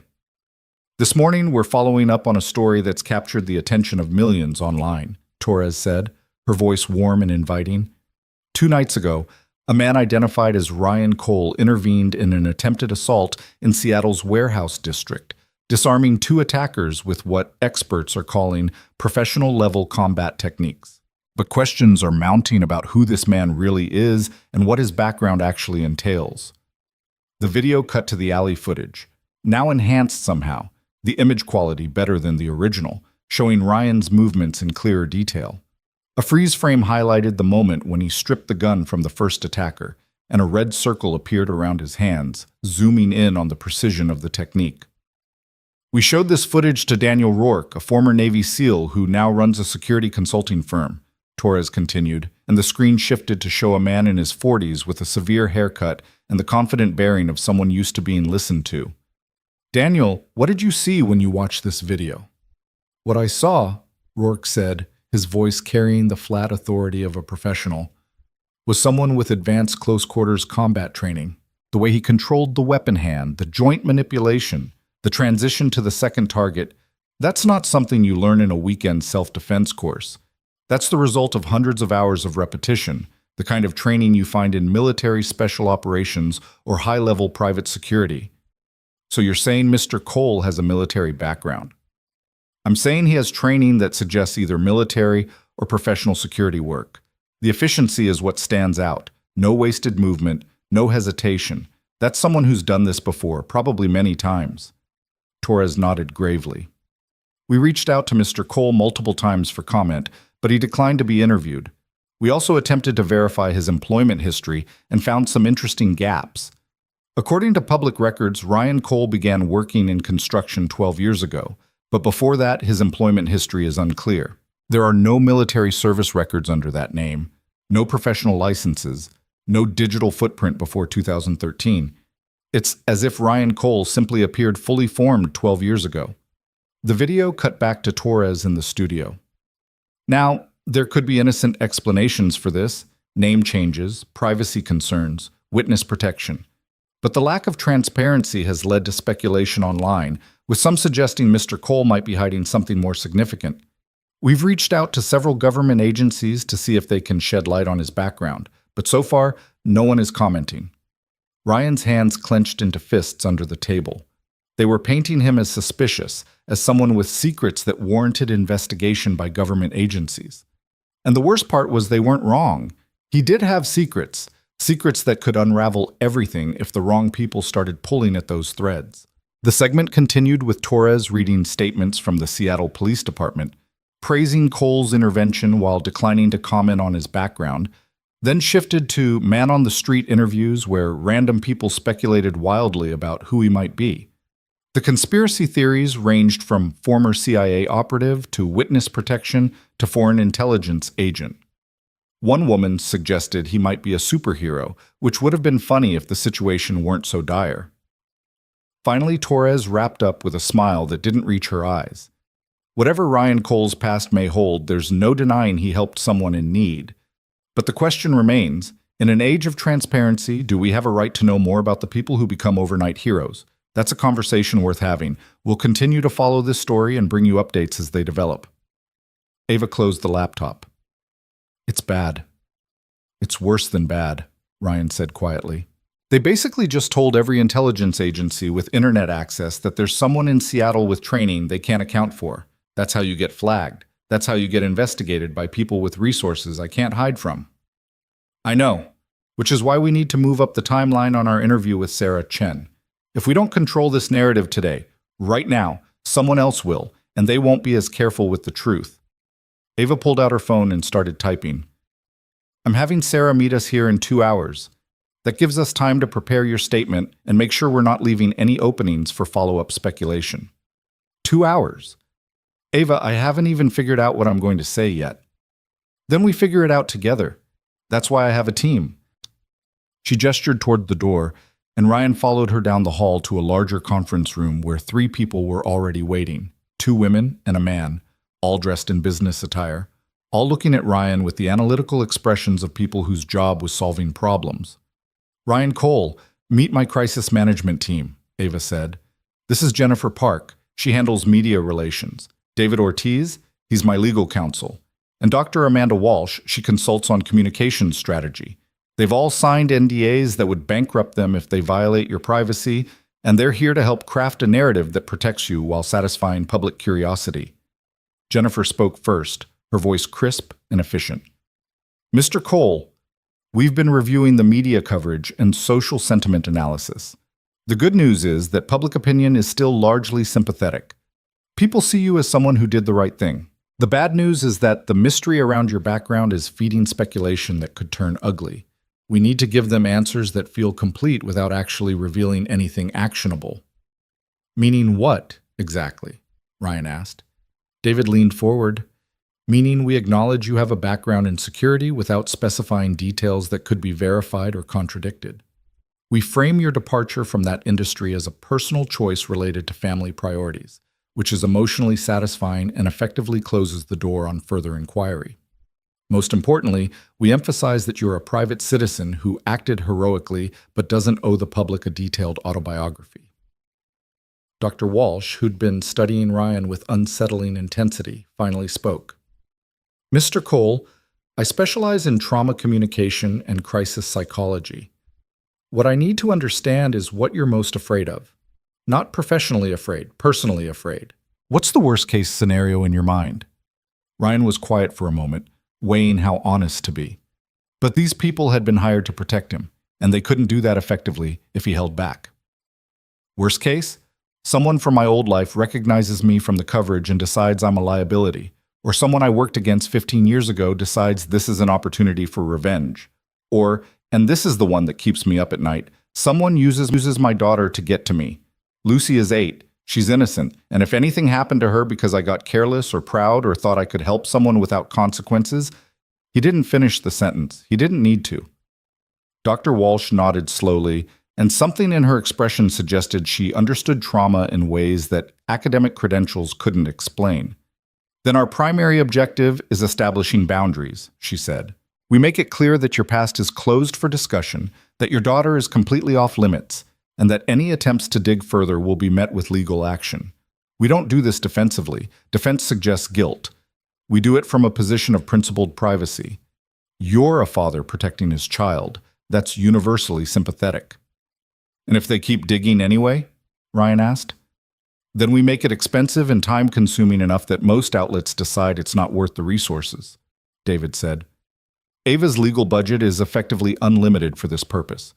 We can tie up any legitimate news organization in litigation for years if necessary. The freelancers and bloggers are harder to control, but they also have less reach and credibility. Jennifer pulled up a document on her laptop. I've drafted a statement framework for your interview with Sarah Chen. It acknowledges your security background in general terms, emphasizes your current role as a single father, and redirects focus to the actual incident rather than your history. The key is striking a balance between transparency and privacy. Give them enough that they feel satisfied without giving them anything they can actually investigate. She turned the laptop so Ryan could read the screen. He scanned the carefully worded paragraphs, each sentence calibrated to reveal nothing while appearing to reveal something. It was masterful manipulation, really, the kind of language that politicians used when they wanted to answer a question without actually answering it.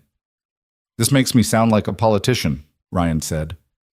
Good, Jennifer replied. Politicians stay in office precisely because they've mastered the art of seeming transparent while maintaining privacy. You're not lying. Everything in this statement is factually true. You're just controlling what truths get emphasized and which ones get glossed over. Ryan read it again, and this time he could see the structure.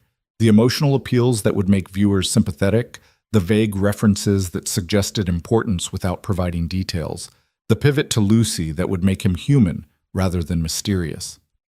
It was brilliant. It was also exhausting to think about performing this kind of careful verbal dance for a journalist who'd be looking for any crack in the facade.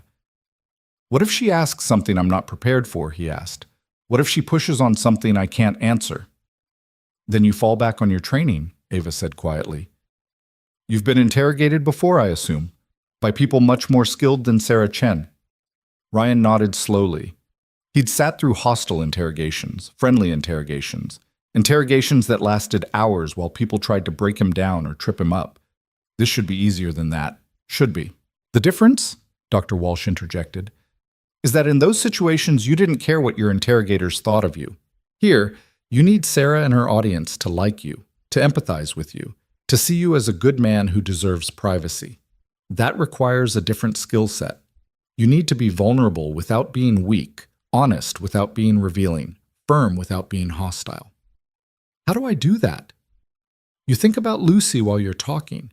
Every answer you give, you frame through the lens of protecting her. That keeps you grounded in what matters and gives your responses authentic emotional weight. People can tell when someone is lying to protect themselves. They're more forgiving when someone is lying to protect their child. Ryan met Dr. Walsh's eyes and saw understanding there, the kind that came from personal experience rather than theoretical knowledge. You've done this before, been in this situation. Not exactly this situation. But I know what it's like to have a past that needs staying buried for good reasons. And I know what it costs to maintain that burial every single day. She offered a slight smile. You're not alone in this, Mr. Cole. Reinvention is more common than people think. Most of us are just better at hiding the seams. The next hour was spent rehearsing answers, anticipating questions, and refining the narrative until Ryan could recite it in his sleep. Jennifer played the role of Sarah Chen, throwing increasingly aggressive questions at him while David and Dr. Walsh critiqued his responses. He stumbled at first. his natural instinct toward silence and deflection working against the need to seem open and forthcoming. But gradually, he found the rhythm. Acknowledge, empathize, redirect. Give them emotion instead of facts. Make them care about his daughter more than they cared about his past. By the time Sarah Chen actually arrived, Ryan felt as prepared as he was going to be. She was younger than he expected, mid-30s, with sharp eyes and a no-nonsense demeanor that suggested she didn't suffer fools. Ava made the introductions, and they settled into a smaller conference room that had been set up to look less corporate and more intimate. Soft lighting, comfortable chairs, a small table with water glasses, everything designed to make the conversation feel casual rather than adversarial. Sarah set up a small recording device and pulled out a notebook, her movements efficient and practiced. "Mr. Cole, thank you for agreeing to talk with me. I understand you've been turning down interview requests." "I have," Ryan said, keeping his voice calm and measured. "Not because I have anything to hide, but because I'm a private person with a daughter to protect. The attention has been overwhelming." "I can imagine. The video has been viewed over 8 million times now. How does that feel, knowing millions of people have watched you in what must have been a terrifying moment?" "Honestly, it feels invasive. I didn't intervene in that situation for recognition or attention. I did it because someone needed help and I was there. The fact that someone filmed it and it went viral, that's been the hardest part. I'm just trying to be a good father and a good person. Suddenly being scrutinized by strangers makes both of those things harder." Sarah nodded, making notes. "Let's talk about what happened that night. Walk me through your decision-making process. What were you thinking when you saw those two men?" Ryan took a breath, centering himself the way Dr. Walsh had coached. "I was thinking about my daughter. She was with me, and I needed to make sure she was safe first. But I also saw a woman who was clearly in danger, and I couldn't just walk past that. My late wife always believed in helping people when you can. It's a value I'm trying to pass on to Lucy." "Your wife passed away 3 years ago, is that correct?" "Yes. Car accident. Lucy was 5. Ryan let his voice roughen slightly. Not hard to do when talking about Emma, the grief still close enough to touch. "Raising her alone has been the hardest thing I've ever done. Every decision I make is filtered through the question of what's best for her, what keeps her safe, what teaches her to be a good person." "And you felt that intervening in that situation, even with your daughter present, was the right decision?" "I felt it was the necessary decision. Was it ideal to have Lucy there? No, but sometimes life doesn't give you ideal circumstances. It gives you a choice between walking away and living with the regret, or stepping up and dealing with the consequences. I chose to step up." Sarah studied him for a moment, and Ryan could see her recalibrating, moving away from the angle she'd planned and toward something more sympathetic. "The video shows you disarming those men with remarkable efficiency. You clearly have training. Can you talk about your background?" Here was the pivot point. Ryan met her eyes steadily. "I worked in private security for a number of years, protecting people and property for clients who needed that level of service. It required training in risk assessment, defensive tactics, and emergency response. When my wife got pregnant with Lucy, I started questioning whether that was the life I wanted. And when Emma died and I became a single father, the answer became clear. I needed to be present for my daughter, not traveling for security assignments or working unpredictable hours. So I left that career and found work in construction. It's stable, local, and it lets me be home for Lucy every night." "But the training stayed with you." "Muscle memory doesn't forget. I've spent the last 3 years deliberately choosing ordinary, but when someone's in danger, that training kicks in automatically. I'm not proud of having to use it. I'm just grateful it was available when someone needed it." Sarah made more notes, and Ryan could see the narrative forming in her mind. Reformed security professional, devoted single father, reluctant hero. It was exactly what they'd crafted, and she was buying it because it made narrative sense. People wanted stories with clear arcs, troubled past, redemption through family, heroic action proving the change was genuine. He was giving her that story gift-wrapped. "There's been speculation online about your background," Sarah said carefully. "Some people have pointed out that public records on you are sparse before about 12 years ago. How do you respond to suggestions that you might be hiding something more significant?"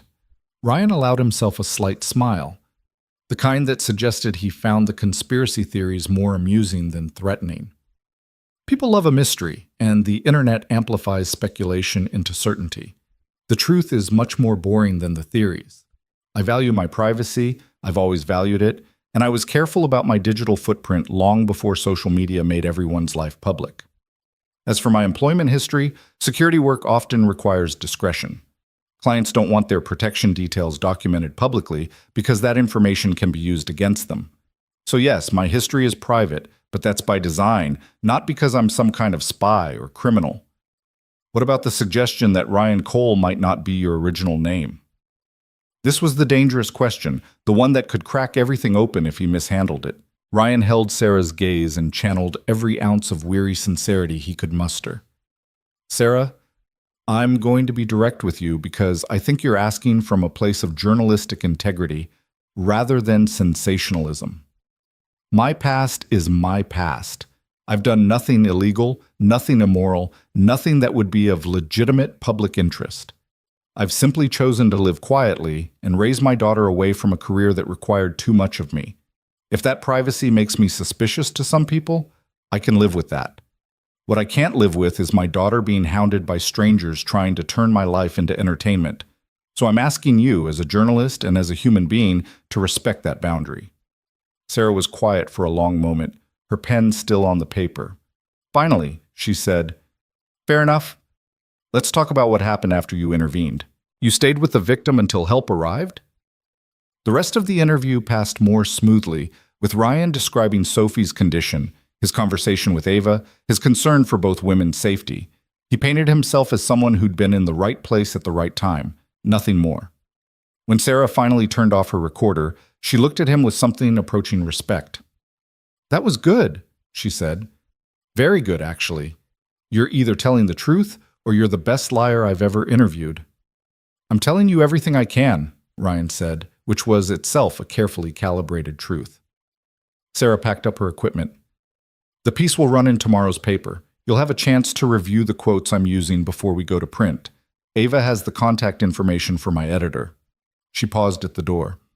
"For what it's worth, Mr. Cole, I think you did the right thing, both in that alley and in protecting your privacy. Not everything needs to be public consumption." After she left, Ryan sagged in his chair, the exhaustion of maintaining perfect control for an hour finally catching up with him. Ava appeared with a glass of water, which he accepted gratefully. "You did well," she said. "Better than well. You gave her a story she can write that will be sympathetic and satisfying without giving her anything she can actually verify. How long before someone tries, anyway?" "We're already working on that. David's team is preparing preemptive legal notices to the major media outlets explaining that any attempt to investigate your background beyond what you've voluntarily disclosed will be considered harassment and met with litigation. It won't stop everyone, but it'll stop the ones who care about their reputation." Ryan drained the water glass. "And the ones who don't care about their reputation?" "We deal with those as they come, one crisis at a time." Ryan's phone buzzed. "Mrs. Chen." He answered immediately. "Is Lucy okay?" "Lucy is fine, but Ryan, there are people outside school with cameras. Principal called me because they were trying to ask children about you. I went early to pick her up. She is with me now." Ryan's blood turned cold. "Did they approach Lucy?" "No, teachers protected her. But Ryan, this is not good. She is scared. She doesn't understand why strangers want to talk about her daddy." "I'm on my way. 20 minutes. He ended the call and looked at Ava. "They went to her school. They tried to question 8-year-olds about me." Ava's expression went from concerned to furious in an instant. "David," she called, and her lawyer appeared in the doorway. "I want to know which outlet sent reporters to a child's elementary school, and I want a lawsuit filed by end of business today. Harassment of minors, emotional distress, whatever charges stick. Make it hurt." "On it." David disappeared. "Marcus will drive you," Ava said. "And Ryan? I'm assigning additional security to Lucy's school and to Mrs. Chen's apartment. No one gets near your daughter without going through trained professionals. That's non-negotiable." Ryan wanted to argue about independence and not needing her help, but the fear coursing through him overrode pride. "Thank you." The drive back felt interminable, traffic conspiring to add extra minutes between him and his daughter. Marcus drove with professional efficiency, but even he couldn't make red lights turn green faster. Ryan's leg bounced with nervous energy, his mind running through scenarios. Lucy being approached by strangers, her face ending up on television, someone using her as leverage to get to him. Each possibility was worse than the last. When they finally reached Mrs. Chen's building, Ryan took the stairs two at a time. He found Lucy curled up on Mrs. Chen's couch, her face blotchy from crying, her stuffed bear clutched to her chest. The moment she saw him, she launched herself across the room and wrapped her arms around his waist. "Daddy, there were people with cameras, and they kept asking Miss Peterson questions about you, and everyone was talking, and I was scared." The words tumbled out in a rush, her voice small and frightened in a way that broke his heart. Ryan knelt down to her level, his hands on her shoulders. "Hey, look at me. You're safe. Nobody touched you, nobody bothered you, right?" Lucy nodded, sniffing. "But why do they care about you? Why are they at my school?" "Because grown-ups sometimes make bad decisions about what's important. They think because I helped someone, that means they get to know everything about me. But they're wrong, and we're going to make them stop, okay?" "How?" "By being smart and careful and remembering that we're a team. You and me, we look out for each other. And right now, that means I'm going to pick you up from school every day. And if anyone with a camera tries to talk to you, you walk away and find a teacher. Can you do that?" "I guess. But Daddy, are we in trouble?" Ryan pulled her into a hug, breathing in the strawberry scent of her shampoo, feeling her small heart beating against his chest. "No, sweetheart. We're not in trouble. We're just dealing with complicated grown-up nonsense. But it's going to be okay. I promise." It was the second promise he'd made that he desperately hoped he could keep. Mrs. Chen appeared with hot chocolate and cookies, and gradually Lucy calmed down, her childhood resilience reasserting itself.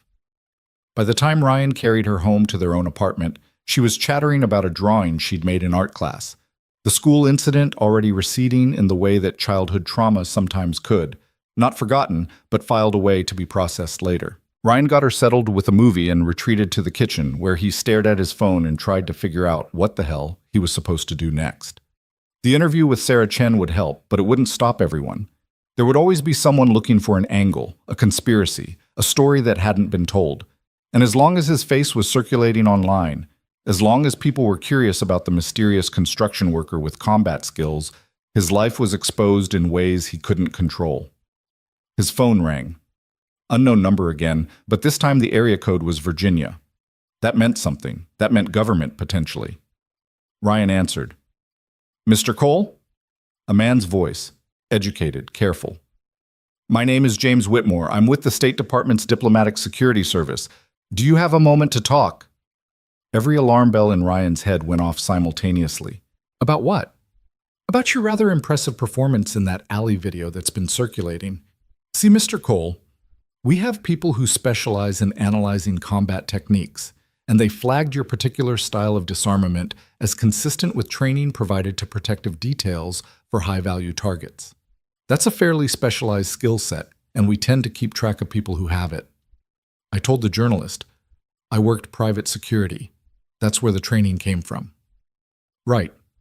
And yet when we ran your name through our databases, we didn't find any record of you working for any of the legitimate firms that provide that level of training, which creates an interesting puzzle. Either you're using an alias, or you receive training through channels that don't keep official records, or you're just an exceptionally gifted amateur. Care to clarify which it is?" Ryan's mind raced. This was exactly what he'd feared. Someone with resources and authority taking an interest. Someone who could actually dig deep enough to find the things he'd buried. "I'm a private citizen who helped someone. That's all." "Of course, and normally we'd leave it at that. But here's the thing, Mr. Cole. If that is your real name, we also have concerns about potential foreign operatives working in the United States. People with advanced training who appear out of nowhere and don't have verifiable backgrounds tend to draw attention from counterintelligence. I'm sure you understand. Are you accusing me of something? I'm suggesting that it would be in your best interest to have a conversation with us. Voluntarily, of course. Just to clear up any misunderstandings and ensure we're all on the same page about who you are and what your intentions might be. And if I declined this voluntary conversation?" There was a pause, and when Whitmore spoke again, his voice had lost its friendly veneer. Then we start asking more pointed questions through more official channels. Background checks become more thorough. Employment history gets scrutinized more carefully, and sometimes, when we dig deeply enough, we find things that create complications for the people we're investigating. I'd prefer to avoid that outcome. Wouldn't you? Ryan closed his eyes, feeling the trap closing around him. This was leverage, pure and simple. Cooperate, or we'll make your life hell until we find what we're looking for. And the worst part was that Whitmore wasn't bluffing. Government agencies had the resources to unravel identities, to track down the truth, to connect Ryan Cole to his previous life and everyone he'd worked with, including the Langs, including operations that were supposed to stay buried. What exactly do you want? Ryan asked quietly. Basin. Just a conversation? In person. Tomorrow, if possible. There's a coffee shop near Pike Place Market called The Cracked Pot. Meet me there at 10 a.m. We'll talk, you'll answer some questions, and hopefully we can all move forward with a clearer understanding. And if I bring a lawyer? That's your right, but it might suggest you have something more significant to hide than just privacy concerns. Your call, Mr. Cole. The line went dead. Ryan stood in his kitchen, phone in hand, and felt the last vestiges of his carefully constructed life crumbling like sand through his fingers. The government was involved now. The one entity he couldn't deflect with lawyers or threaten with lawsuits or distract with sympathetic interviews. They had the authority to dig into everything, and if they dug deep enough, they'd find connections that would endanger not just him, but everyone he'd ever protected. The Langs would be exposed. Operations that were classified would become vulnerable. People who depended on anonymity would suddenly be in databases that hostile foreign actors could potentially access. All because he'd helped someone in an alley. He called Ava. I need to meet. Now. We have a much bigger problem. An hour later, Ryan was back in Ava's office with her entire team assembled. He'd recounted the conversation with Whitmore word for word, and the reactions ranged from David's professional concern to Dr. Walsh's alarmed silence. Ava herself had gone very still, her face unreadable. They can't actually force you to meet with them without probable cause, David said carefully. But they can make life difficult if you refuse. Audits, investigations, background checks that take months and flag you in various systems. It's harassment dressed up as due diligence. So what do I do? Ryan asked. If I meet with them, I have to either lie or tell truths that compromise other people. If I don't meet with them, they'll dig until they find things that are worse than anything I'd tell them voluntarily. Ava finally spoke, her voice measured and calm despite the situation. You meet with them, but not alone, and not without leverage. What leverage? They're the government. And I'm a CEO with connections in Congress, the State Department, and various intelligence agencies through my father's old business relationships. The thing about government bureaucrats is that they respond to pressure from above. If someone senior to Whitmore makes it clear that pursuing you is politically inconvenient, he'll back off. You can do that? I can try. But Ryan, I need to know what they're likely to find if they dig. I need to understand what we're protecting and what the actual exposure risk is. You don't have to give me details, but I need to know the shape of the problem. Ryan was quiet for a long moment, weighing trust against necessity. Finally, he said, if they dig deep enough, they'll find that I worked for your family, that I was part of a protective detail that operated internationally and occasionally interfaced with U.S. intelligence when threats came from foreign actors. Some of what I did is probably still classified under national security protocols.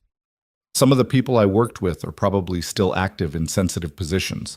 If all of that gets dragged into the open because of a viral video, it creates complications for a lot of people who don't deserve them. Ava nodded slowly.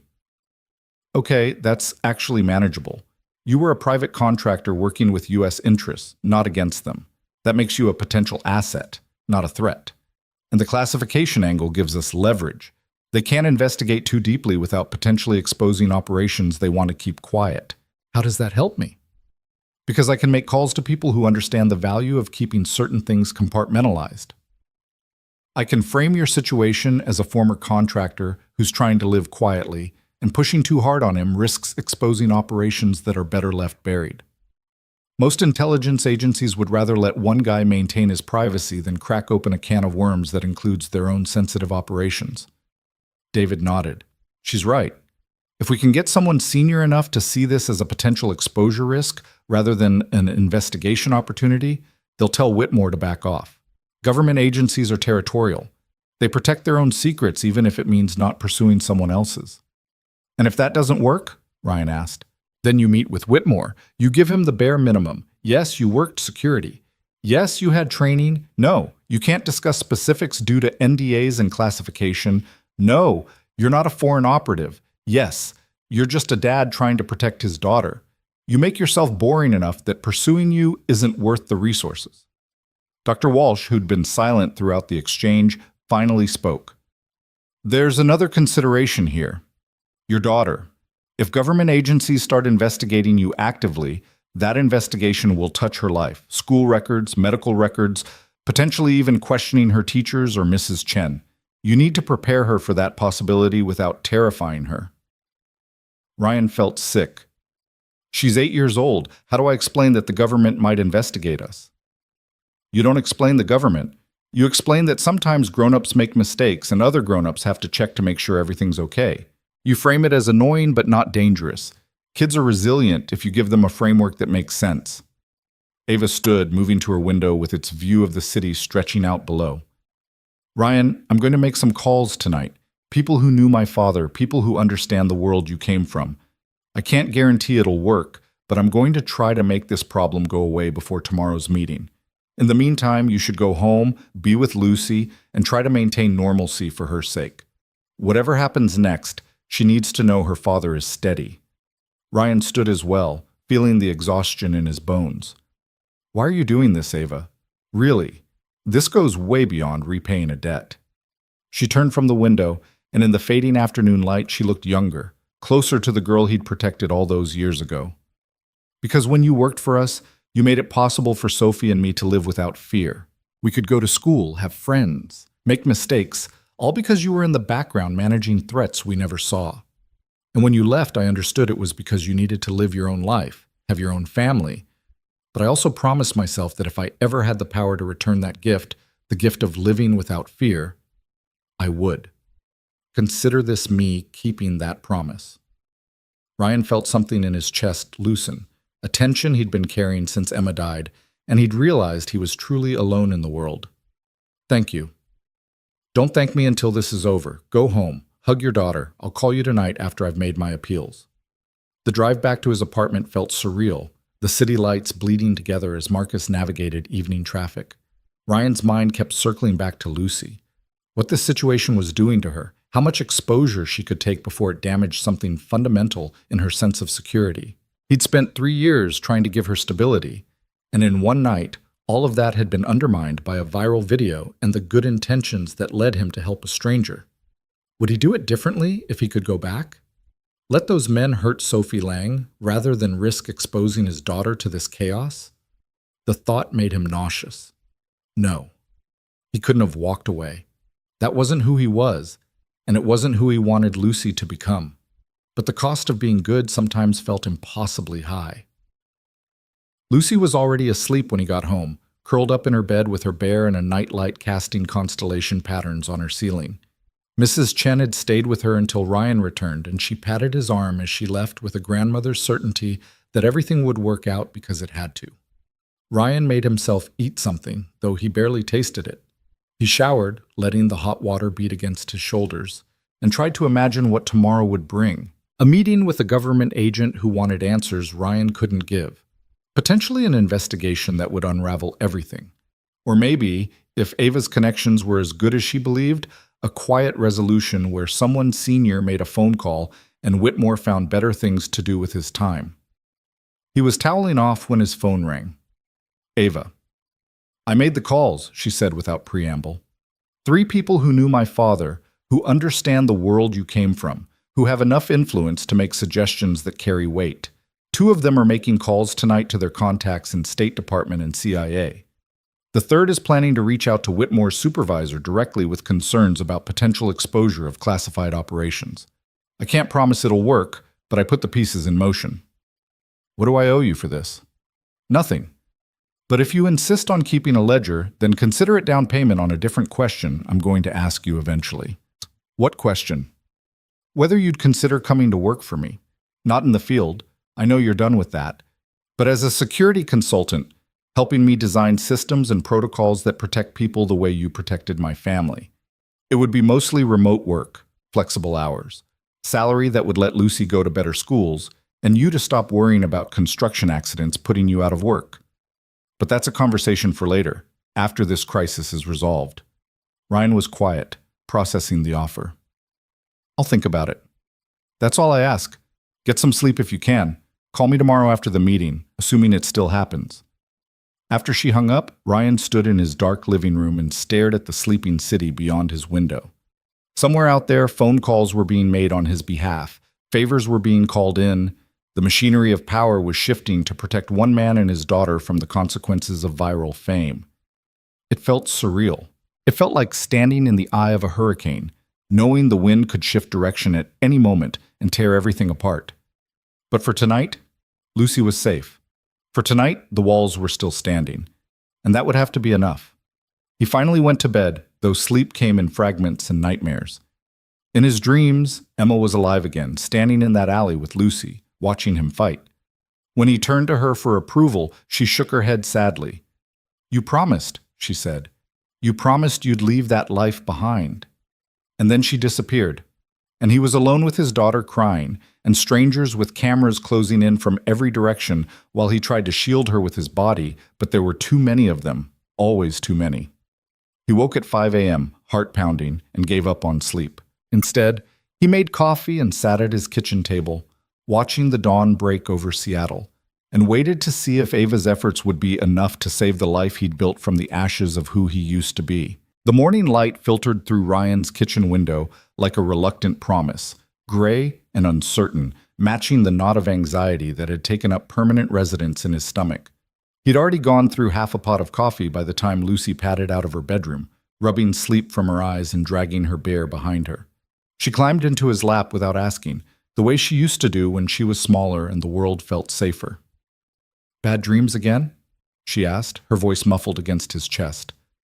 Ryan wrapped his arms around her, breathing in the familiar scent of her shampoo. "Just thinking about grown-up stuff. Nothing for you to worry about." "That's what you always say. But I can tell when you're worried. You do this thing with your jaw."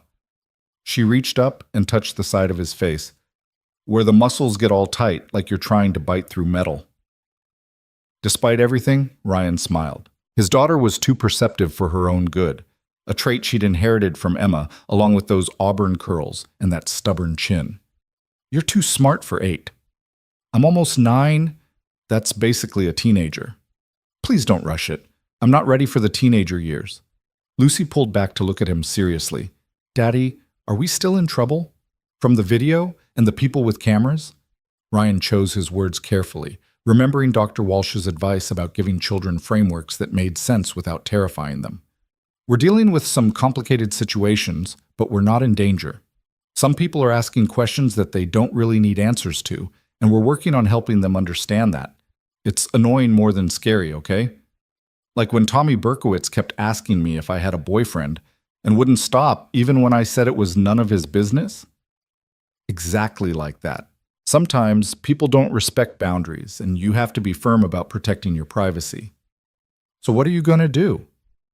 "I have a meeting this morning with someone who has questions. I'm going to answer what I can, be polite, and make it clear that my past is my business. And then hopefully, everyone will find something more interesting to talk about." Lucy considered this, her small face scrunched up in concentration. "Will you be home to pick me up from school?" "Absolutely. Mrs. Chen is going to walk you there this morning, and I'll be at the gate at 3 o'clock sharp. Sound good? Can we get ice cream after, if your meeting goes okay?" Ryan hugged her tighter.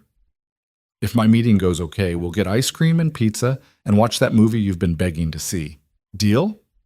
"Deal." She squeezed him 3 times, their "I love you," and he squeezed back 4 times before getting up to make her breakfast.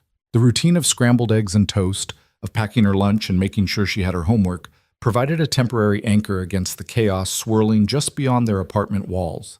Ryan walked Lucy down to Mrs. Chen's at 7:30, thanked the elderly woman for the 1,000th time, and watched them head toward the school until they turned the corner and disappeared from sight. Only then did he allow himself to check his phone. 3 missed calls from Ava, all from the last hour. His stomach dropped as he dialed her back. She answered immediately.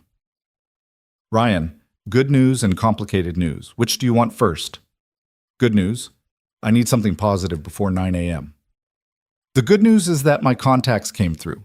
I spoke with someone who used to work with my father on projects that intersected with State Department interests.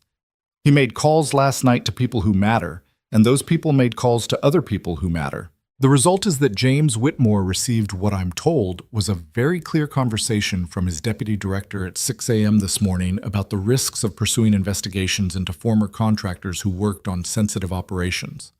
Ryan felt some of the tension in his shoulders ease. So he's backing off? That's the complicated news. He's not backing off entirely, but he's been redirected. Instead of treating you as a potential foreign operative, he's now treating you as a former asset who needs to be handled delicately. The meeting is still on, but the tone has shifted from interrogation to verification. He needs to confirm you are who you say you are and that you're not a security risk, but he's been instructed to do so without creating unnecessary exposure. What does that actually mean in practice? It means he'll ask questions, you'll give general answers, and as long as you don't say anything that raises new red flags, he'll close the file and move on. Think of it as a bureaucratic checkbox exercise rather than a genuine investigation. He needs to write a report that says he followed up on a potential concern and determined there was nothing actionable. You just need to give him enough material to write that report. Ryan exhaled slowly. That's better than I hoped for. How did you pull that off? My father spent 30 years building relationships with people in positions of influence. When he passed away, those relationships transferred to me, at least partially. I called in every favor I had, made some promises I'll have to keep later, and emphasized that pursuing you would create more problems than it solved.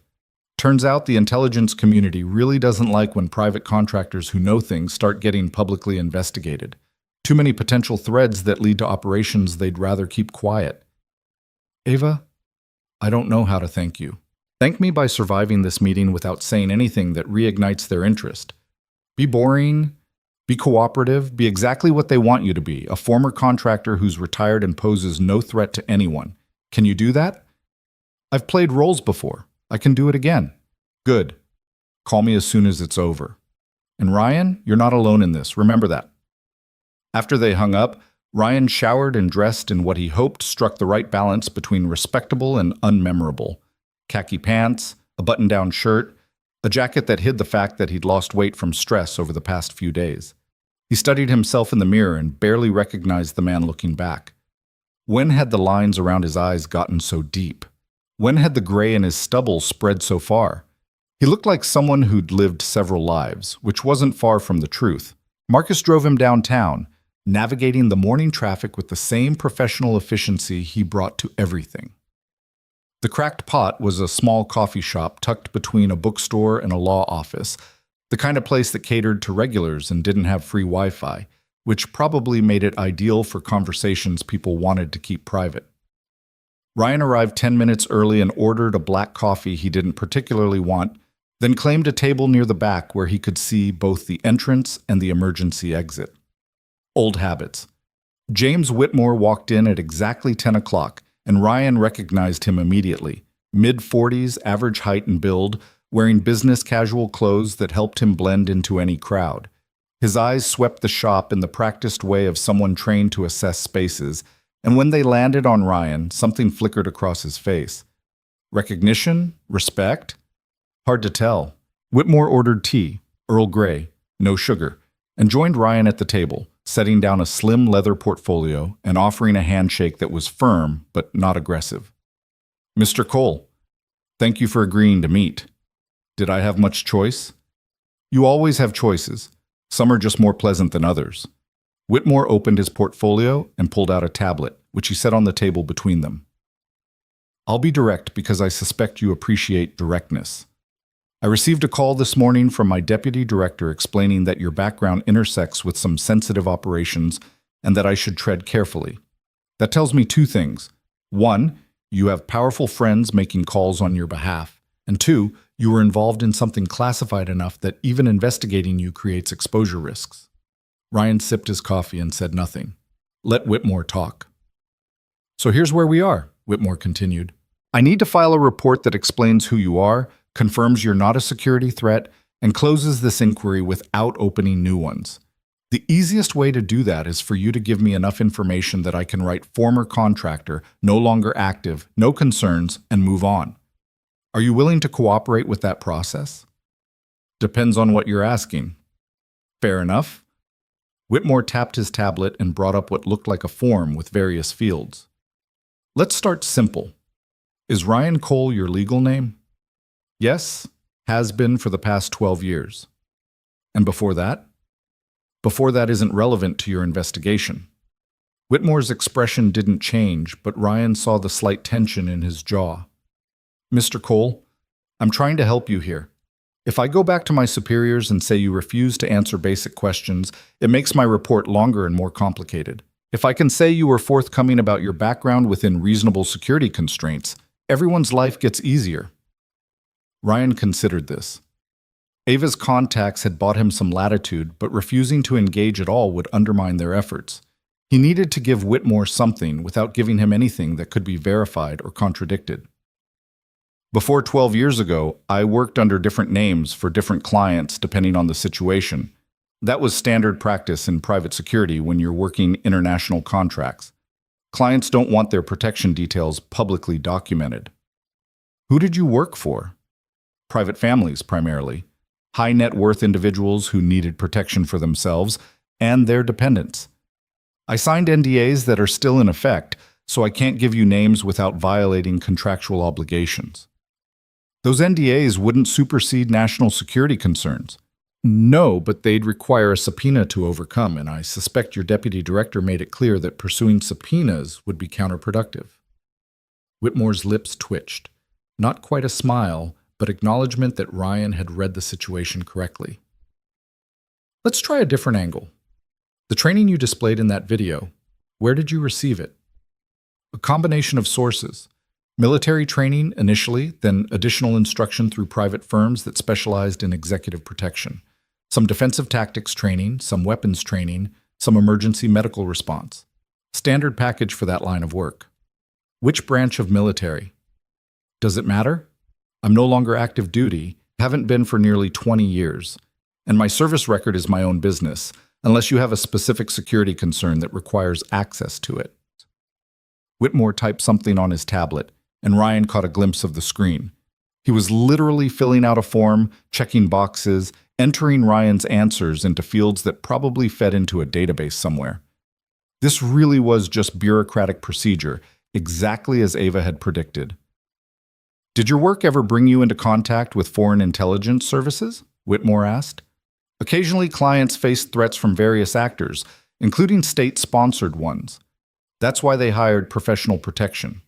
But I never worked for foreign governments, never shared classified U.S. information, never did anything that would constitute espionage or treason.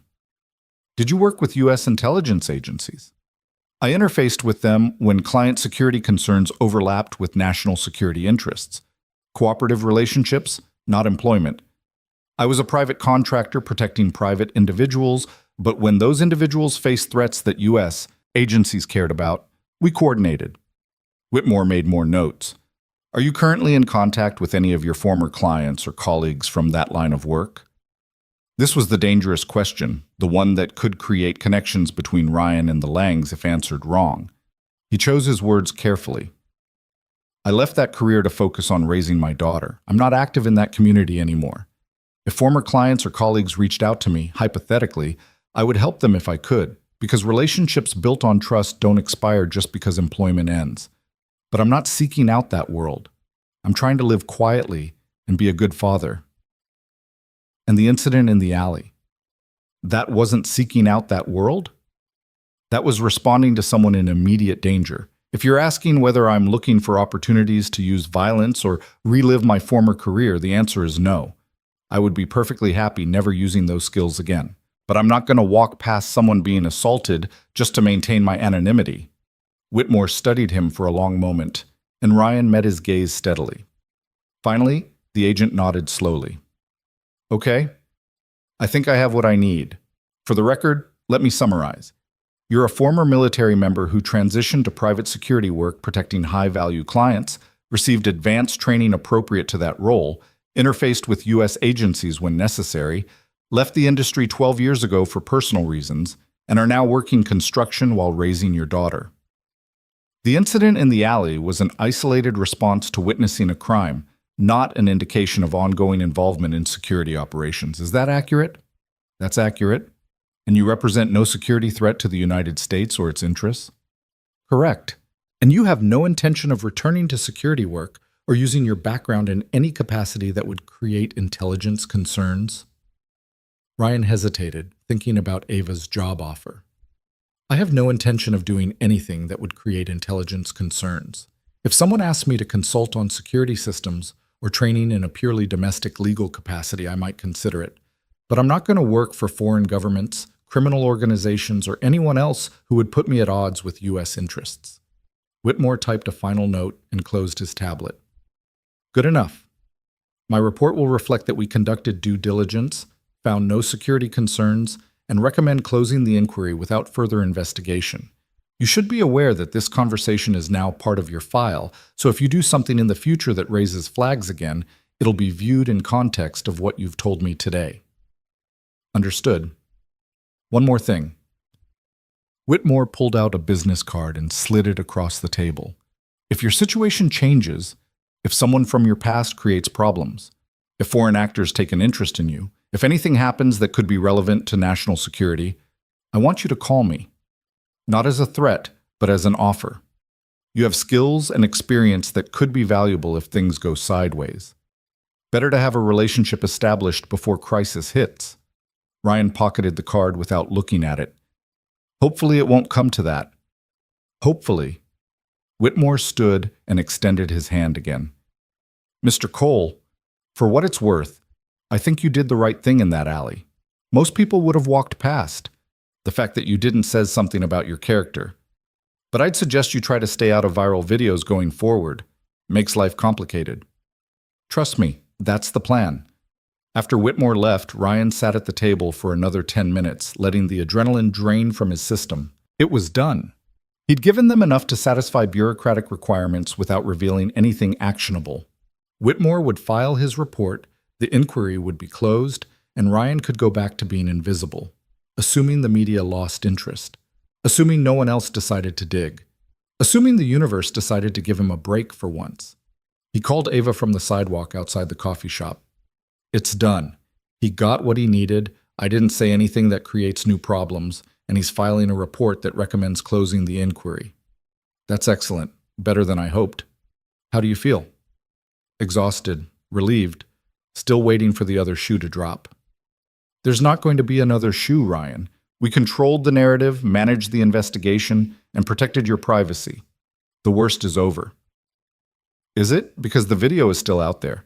People are still curious. And I'm still living in an apartment with my face on the internet where millions of people can see it. Ava was quiet for a moment. You're right.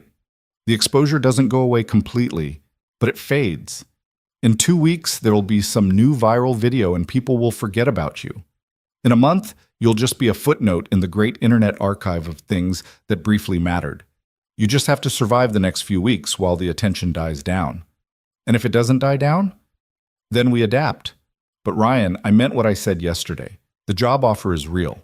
If you decide that construction isn't sustainable anymore, that you need a change, come work for me. Design security systems, train my people, consult on risk assessment, work from home, set your own hours, make enough money that Lucy can go to private school, and you can stop worrying about making rent. It would be good for both of us.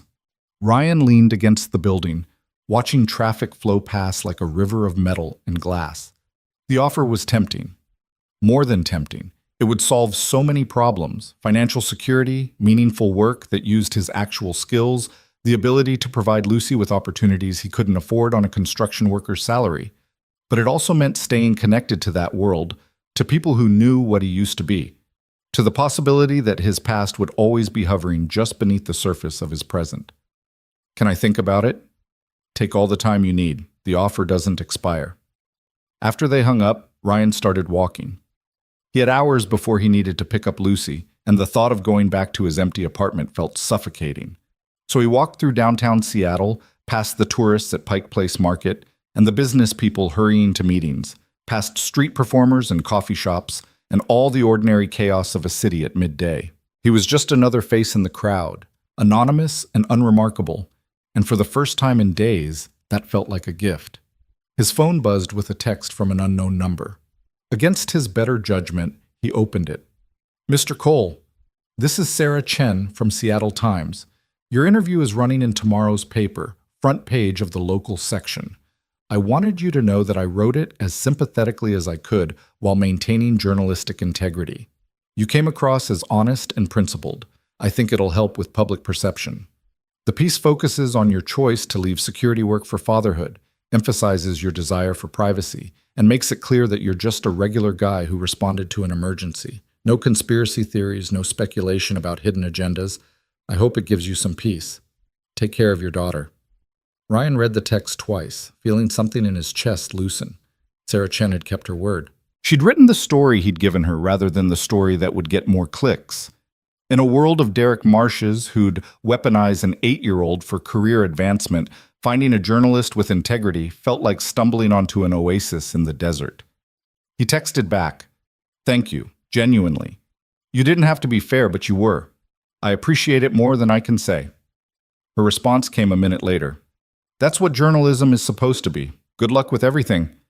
Ryan pocketed his phone and kept walking, and for the first time since that night in the alley, he allowed himself to believe that maybe, just maybe, things were going to be okay. The rest of the day passed in a blur of normalcy that felt almost surreal after the chaos of the past 72 hours. Ryan picked up Lucy at 3 o'clock sharp, and her face lit up when she saw him waiting at the school gate like he'd promised. They got ice cream, 2 scoops each because they'd earned it, and then pizza from their favorite place that had arcade games in the back. Lucy beat him at air hockey 3 games in a row, her competitive streak coming out in full force, and her laughter was the best sound Ryan had heard in weeks. They walked home as the sun started setting, painting the city in shades of gold and amber, and Lucy chattered about her day with the effortless energy of a child who'd already processed and moved past the trauma of yesterday. Kids were resilient that way. They could weather storms that would break adults and emerge ready to play air hockey and argue about pizza toppings. "Daddy?" Lucy said as they climbed the stairs to their apartment. "Are things going to be normal again now?" Ryan unlocked their door and ushered her inside. "I think so, sweetheart. The attention should start going away soon. People will find something new to talk about." "Good. I liked when we were boring." She dumped her backpack by the door and headed for her room. "I'm going to draw you a picture of us being boring together. It'll have us eating breakfast, and you'll be reading the newspaper, and I'll be coloring, and nothing exciting will be happening at all." "That sounds perfect." While Lucy drew, Ryan checked his email and found a message from Ava's legal team with an attachment, the article Sarah Chen had written, sent as an advance copy before it hit print tomorrow. Ryan opened it with his heart in his throat, scanning the text for anything that might cause new problems. The headline read, "From protector to parent, the man behind the viral video speaks out." Sarah had structured the piece exactly as they'd hoped, opening with the alley incident, quickly pivoting to Ryan's decision to leave security work when he became a father, emphasizing his late wife's influence on his values, and framing his desire for privacy as protecting his daughter rather than hiding secrets. There were quotes from the interview where Ryan sounded thoughtful and principled, explanations of why his background was sparse that made sense without raising new questions, and a closing paragraph that made it clear he just wanted to be left alone to raise Lucy in peace. It was good, really good. The kind of journalism that told a complete story without exploitation, that satisfied curiosity without feeding speculation. Sarah had done exactly what she'd promised, and Ryan felt a wave of gratitude so intense it was almost overwhelming. He forwarded the article to Ava with a simple message. "This should help. Thank you for setting it up." Her response came immediately. "Told you Sarah was the right choice. This closes the loop. The public gets their story, you get your privacy back, everyone wins. Breathe, Ryan. You did it." That night, after Lucy was asleep and the apartment was quiet, Ryan stood at his window looking out at the city lights and allowed himself to feel the full weight of the past few days. He'd been afraid, truly deeply afraid in a way he hadn't experienced since the early days after Emma's death, When he'd realized he was responsible for keeping another human being alive and had no idea if he was capable of it, the fear of exposure, of losing Lucy, of having his past destroy his present, had been paralyzing. But he'd survived. With help, more help than he'd wanted to need, but he'd survived. And maybe that was the lesson here, that asking for help wasn't weakness, that accepting support didn't mean surrendering independence, that people like Ava, who remembered what he'd done for them, were willing to return the favor when he needed it most. His phone rang, and he was surprised to see it was Marcus calling. "Mr. Cole, just wanted to give you a heads up. I've been monitoring the building all day, and there were only 2 media approaches, both photographers who left when I asked them to. It's died down significantly. I think the story is losing momentum." "That's good news. Thank you for staying on it. Ms. Lang has asked me to maintain surveillance for another 48 hours just to be safe. But honestly, I think the worst is over. People are already moving on to the next thing. That's how the internet works. Short attention span, always chasing the newest outrage or curiosity. I hope you're right." "I usually am. Get some rest, Mr. Cole. You look like you need it." After Marcus hung up, Ryan realized he was smiling. A real smile, not the careful ones he'd been performing for days. Maybe it really was over. Maybe the universe was finally giving him a break. He went to bed early and slept deeply for the first time in a week. No nightmares, no anxiety, just the blessed oblivion of exhaustion finally catching up with him. When he woke the next morning, sunlight was streaming through his window, and Lucy was already up, sitting at the kitchen table eating cereal and reading the back of the box like it contained the secrets of the universe. "Morning, Daddy. You snored last night, like a bear." "I did not." "Did too. Mrs. Chen probably heard you through the walls." Ryan laughed and ruffled her hair, earning an indignant protest. He made coffee and toast, and they ate breakfast together in comfortable silence, just another Thursday morning in the life of a construction worker and his daughter. Ordinary, unremarkable, exactly what he'd been fighting to preserve. His phone buzzed with a text from his foreman. "Heard you became internet famous. You coming back to work, or are you too good for us now?" Ryan texted back, "See you Monday, and I'm buying lunch to make up for the drama." "Damn right you are. Welcome back." It felt good, like pieces clicking back into place, like his life returning to its proper shape after being bent out of form by circumstances beyond his control. Ryan dropped Lucy at school. No reporters, no cameras, just the normal chaos of parents and kids and backpacks, and then headed to the public library because he couldn't face going home to an empty apartment, and he wasn't due back at work until Monday. The library was quiet, filled with the kind of people who went to libraries on Thursday mornings. Retirees reading newspapers, college students studying, a few homeless folks taking advantage of the free Wi-Fi and climate control. Ryan found a corner table and opened his laptop, intending to catch up on job listings and maybe do some research on better schools for Lucy, but instead found himself searching for articles about the alley incident. Sarah Chen's piece had been picked up by several outlets, and the narrative had shifted exactly as they'd hoped. The headlines now read, "Hero Dad Sought Privacy After Viral Fame," and "Construction Worker Explained Security Background," rather than the conspiracy-laden speculation from earlier in the week. The comment sections were still toxic in that way. Internet comment sections always were. But the mainstream conversation had moved on. There was already a new viral video making the rounds, something about a dog saving a kid from a pool. And Ryan's moment of infamy was fading into the great archive of things that briefly captured collective attention before being displaced by the next shiny object. He was reading through one of the more sympathetic articles when a shadow fell across his table. Ryan looked up and felt his stomach drop. Sophie Lang stood there, looking nervous and younger than her years, wearing jeans and a sweater that suggested she'd dressed for comfort rather than style. Her dark hair was pulled back in a messy ponytail, and her eyes were red-rimmed like she'd been crying recently, or sleeping poorly, or both. "Mr. Cole," she said quietly, "I'm sorry to ambush you like this. Ava told me where you might be. I needed to thank you, properly, not in a dark alley when I was in shock, but now, when I can actually process what you did for me." Ryan closed his laptop and gestured to the chair across from him. You didn't need to track me down, but sit if you want. Sophie sat, her hands clutching a coffee cup like it was an anchor. I haven't been okay since that night. I keep reliving it, keep seeing their faces, keep thinking about what would have happened if you hadn't been there. My therapist says it's PTSD, that it's normal after trauma, but it doesn't feel normal. It feels like I'm broken. You're not broken, Ryan said gently. You're processing something terrible that happened to you. That's not weakness. That's your mind trying to make sense of an experience that doesn't make sense. But you're not broken. You went through it too, and you seem fine. I'm not fine, I'm just practiced at looking fine. There's a difference. Ryan softened his voice. Sophie, I spent years being exposed to violence, and it messed me up in ways I'm still discovering. The fact that I can function after traumatic situations doesn't mean I'm handling them well. It just means I've built enough scar tissue that the wounds don't show as clearly. Sophie wiped at her eyes with the back of her hand.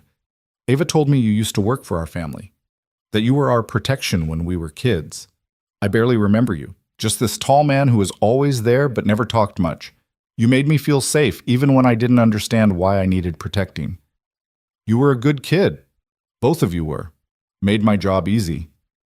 And then you left because you wanted a normal life. Because you met someone you loved and wanted to be more than just a guardian for other people's families. Ava told me that too. Sophie's voice cracked. And now you have this beautiful daughter and you're building a good life, and I ruined it by being in the wrong place at the wrong time. The whole world knows about you now because you saved me. I'm so sorry. Ryan reached across the table and put his hand over hers, the gesture paternal and reassuring. Sophie, listen to me. What happened to you wasn't your fault. You didn't ruin anything. You were a victim of bad people making bad choices, and I did what anyone should have done. If there's blame to be assigned, it goes to the men who attacked you, not to you for being attacked. But your privacy is being managed. The attention is already fading. By next week, I'll be anonymous again. And even if I wasn't, it would still be worth it, because you're safe. That matters more than my convenience. Sophie was crying now, quiet tears streaming down her face. I don't know how to carry this, the fear, the guilt, the gratitude, all mixed together. It's too much. I know, but you don't have to carry it alone. You've got Ava, you've got your therapist, and if you ever need to talk to someone who understands violence from both sides, you have my number. Ava can give it to you. I'm not going to disappear again. If you need me, I'm here. They sat in silence for a while, Sophie working through her tears, Ryan offering the steady presence he'd learned to provide during his years in protection. Eventually, she calmed enough to drink some of her coffee and attempt a watery smile. Ava wants to hire you, Sophie said. She's been talking about it nonstop. Says you're wasted in construction, that you could do so much more. She mentioned it. I'm thinking about it. You should say yes. Not because you owe us anything, you don't, but because having you back in our lives, even just as a consultant, would make me feel safer. Is that selfish? No, it's human. We all want to be around people who make us feel protected. Ryan paused. Can I ask you something? Why were you alone in that alley? Where was your security? Sophie looked down at her coffee. I don't have security anymore. I'm 27, I'm an adult, and I got tired of being watched all the time. So I told Ava I didn't need protection, that I could take care of myself, that I wanted to live like a normal person without bodyguards following me around. I was stupid. You weren't stupid. You were optimistic. That's different. My optimism almost got me raped or killed. No. Two men's decision to attack someone almost got you hurt. Your optimism just meant you were vulnerable when they made that choice. But Sophie, you can't live your whole life behind walls because bad people exist. That's not living. That's just surviving. How do I find the balance between being safe and being free? Ryan thought about this, about all the years he'd spent managing that exact tension for other people.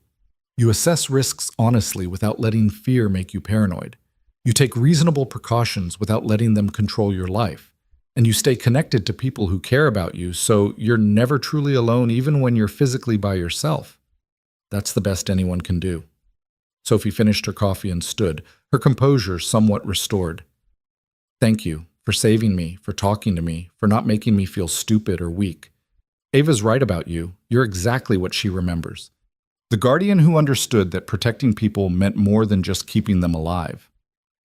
After she left, Ryan sat at his library table and felt the weight of responsibility settling back onto his shoulders. He thought he was done with this, done being the person people turned to for protection, done carrying the burden of other people's safety. But apparently, that identity wasn't something he could simply shed like an old coat. It was woven into who he was, and even 3 years of construction work hadn't changed that fundamental truth. His phone buzzed. Ava, again. Sophie found you. I hope that was okay. She needed closure. It was fine. She's struggling.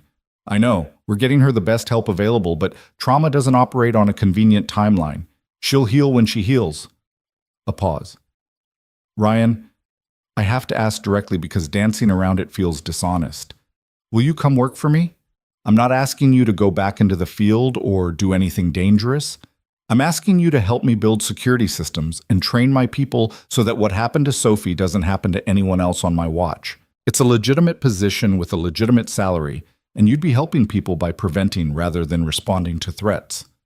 Please think about it seriously. Ryan looked around the library, at the ordinary people living ordinary lives, at the peaceful anonymity he'd fought so hard to achieve and maintain. And then he thought about Lucy growing up with more opportunities, better schools, the kind of security that came from financial stability rather than living paycheck to paycheck. He thought about Sophie's red-rimmed eyes and the way his presence had helped her process trauma. He thought about Ava and the promise he'd made 15 years ago to protect what mattered. I'll do it, he heard himself say. On 3 conditions. 1, I work primarily from home so I can still be present for Lucy. 2, my daughter's privacy is protected absolutely. No connection between her and Lang Industries that could make her a target. 3, if I ever feel like the work is pulling me back into the person I used to be, instead of forward into the person I want to become, I can walk away with no hard feelings. Agreed on all counts. When can you start? Let me finish out my 2 weeks' notice at the construction site. I owe my foreman that much. Then I'm yours. Thank you, Ryan, truly. This means more to me than you know. After they hung up, Ryan sat in the quiet library and wondered if he'd just made the best decision of his life or the worst. Time would tell. It always did. But for now, he had a daughter to pick up from school and a pizza tradition to maintain and a life that was still standing despite everything that had tried to knock it down. He packed up his laptop and walked out into the afternoon sunlight. And for the first time in years, Ryan Cole allowed himself to believe that maybe reinvention wasn't about becoming someone completely different.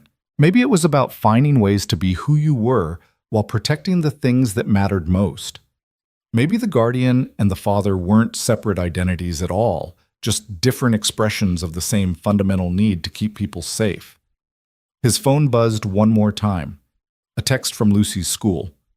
Mr. Cole, Lucy's teacher wanted us to pass along that Lucy drew a beautiful picture in art class today titled My Hero Daddy. She's very proud of it and can't wait to show you. Thought you'd like to know. Ryan smiled, genuine and unguarded, and started walking toward the school. He was early, but that was okay. Some things were worth being early for.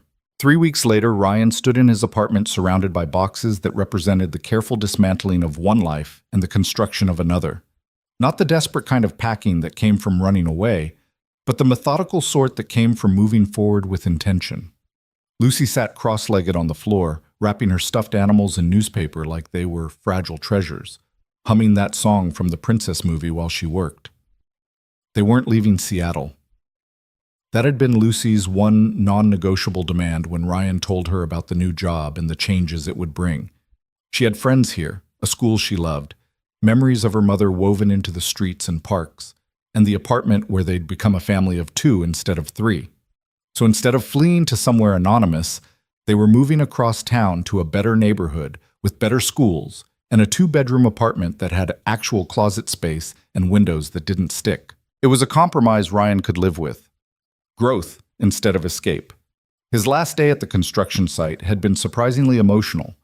The crew had thrown him an impromptu going-away lunch, complete with a cake that read "Good luck, Batman" in crooked frosting letters, which made Ryan laugh despite himself. His foreman, a gruff man named Eddie who rarely showed affection, had pulled him aside afterward. "You're making the right call," Eddie had said, gripping Ryan's shoulder with a calloused hand. "Construction is honest work, but it ain't work for a man with your skills. I always knew you were overqualified for hauling lumber and hammering nails. Wherever you're going, whatever you're doing, it's going to be better than this." "This was good for me when I needed it," Ryan had replied. "Kept me grounded, kept me present. And now you need something different. That's life, brother. We change or we die. You go be something better." The memory of that conversation sat warm in Ryan's chest as he taped up another box. Eddie was right. He was changing, but not into someone unrecognizable. He was becoming an evolution of who he'd always been. The guardian, the protector, just operating from a different angle now. Instead of standing between threats and the people he protected, he'd be building systems that prevented threats from getting close in the first place. It was proactive rather than reactive, design rather than response. And it meant he could do it from home, with Lucy safe in the next room doing homework while he worked. Ava had been true to her word about every condition. The employment contract that arrived via courier was exactly what they'd discussed. Generous salary, flexible hours, work from home primary arrangement with occasional on-site consultations, and ironclad privacy protections for his family. There was even a clause that allowed him to walk away with 6 months severance and a non-disparagement agreement if he ever felt the work was compromising his values or his role as a father. David had reviewed every word before Ryan signed, and even the lawyer had admitted it was the most employee-friendly contract he'd seen in 20 years of practice. "She really wants you," David had said, "and she's willing to structure the entire arrangement around your needs to get you. That's not common in the corporate world." "Ava understands what it means to be protected by someone who cares," Ryan had replied. "She's returning the favor." The viral video had faded exactly as everyone predicted. By week 2, the view count had plateaued around 12 million, and the conversation had moved on to other curiosities and outrages. Sarah Chen's article had accomplished exactly what it was designed to do: provide a satisfying narrative that closed the story, rather than opening new chapters. The conspiracy theorists still muttered in their corners of the internet about government cover-ups and hidden identities, but they were background noise, easily ignored. Most people had accepted the official story: former security professional, devoted single father, ordinary hero, case closed. Ryan's phone buzzed with a text from Mrs. Chen. "I am making dumplings tonight. You and Lucy should come eat before you move tomorrow. Consider it goodbye dinner from your favorite neighbor." Ryan smiled and texted back his acceptance. Mrs. Chen had been quietly heartbroken when he'd told her they were moving, though she'd hidden it behind pragmatic observations about the new place being closer to better schools and safer streets. But her eyes had been wet when she'd hugged Lucy and told her to visit often. "I will, I promise," Lucy had said with the earnest certainty of a child who believed promises lasted forever. "You can teach me to make dumplings so Daddy doesn't have to buy the frozen ones anymore." "The frozen ones are fine," Ryan had protested. "The frozen ones are garbage," Mrs. Chen had said firmly. "You come every Sunday for cooking lessons until this child knows how to feed herself properly. That is not negotiable." So Sunday dinners with Mrs. Chen had become part of their new routine before the routine had even officially started. It was a thread connecting their old life to their new one, ensuring that the transition didn't mean abandonment of the people and places that had sheltered them when shelter was needed most. Lucy looked up from her newspaper-wrapped menagerie. "Daddy, will we have enough room for all my stuffed animals in the new place?" "You'll have your own room that's bigger than the one you have now. Plenty of space for the zoo." "What about you? Will your room be bigger too?" "A little, but mostly I'll have an office where I can work, so I'm not always at the kitchen table with my laptop." Lucy considered this, her face scrunching up the way it did when she was processing something complex. "Is this job going to change you? Make you different?" Ryan stopped packing and sat down next to her, recognizing the real question underneath the surface one. "I'm going to be doing different work, but I'm still going to be your dad.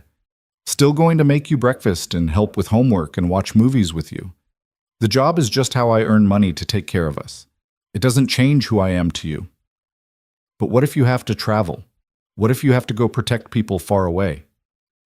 "That's not what this job is. I'm designing security systems and training people who do protection work. I'll do most of it from home, and when I occasionally have to go to Ava's office, it'll just be for the day. I'll always be home by the time you get back from school." "That's a promise." Lucy nodded slowly, And Ryan could see her working through the anxiety that came from being 8 years old and having already lost one parent. Change was terrifying when you'd learned that change could mean people disappearing forever. "Can I meet Ava?" Lucy asked suddenly. "You keep talking about her and I want to know who she is. Is that weird?" "It's not weird at all. I'll ask her if she'd like to have lunch with us before we move. Would you like that?" "Yes, because if you're going to work for her, I want to make sure she's nice to you. You work really hard and you deserve someone who's nice." Ryan pulled his daughter into a hug, overwhelmed by the fierce protectiveness in her voice. She was 8 years old and already trying to shield him from the world, just as he'd spent her entire life trying to shield her. "You're the best kid, you know that?" "I know. You tell me all the time." That evening, they walked to Mrs. Chen's apartment and were greeted by the smell of ginger and garlic and something frying that made Ryan's stomach growl, despite his best efforts at dignity. Mrs. Chen had gone all out, not just dumplings, but an entire feast spread across her small table, more food than 3 people could reasonably eat, but exactly the right amount to communicate how much she cared. They ate and talked and laughed, Lucy telling stories about school, while Mrs. Chen pretended to be scandalized by the antics of 8-year-olds.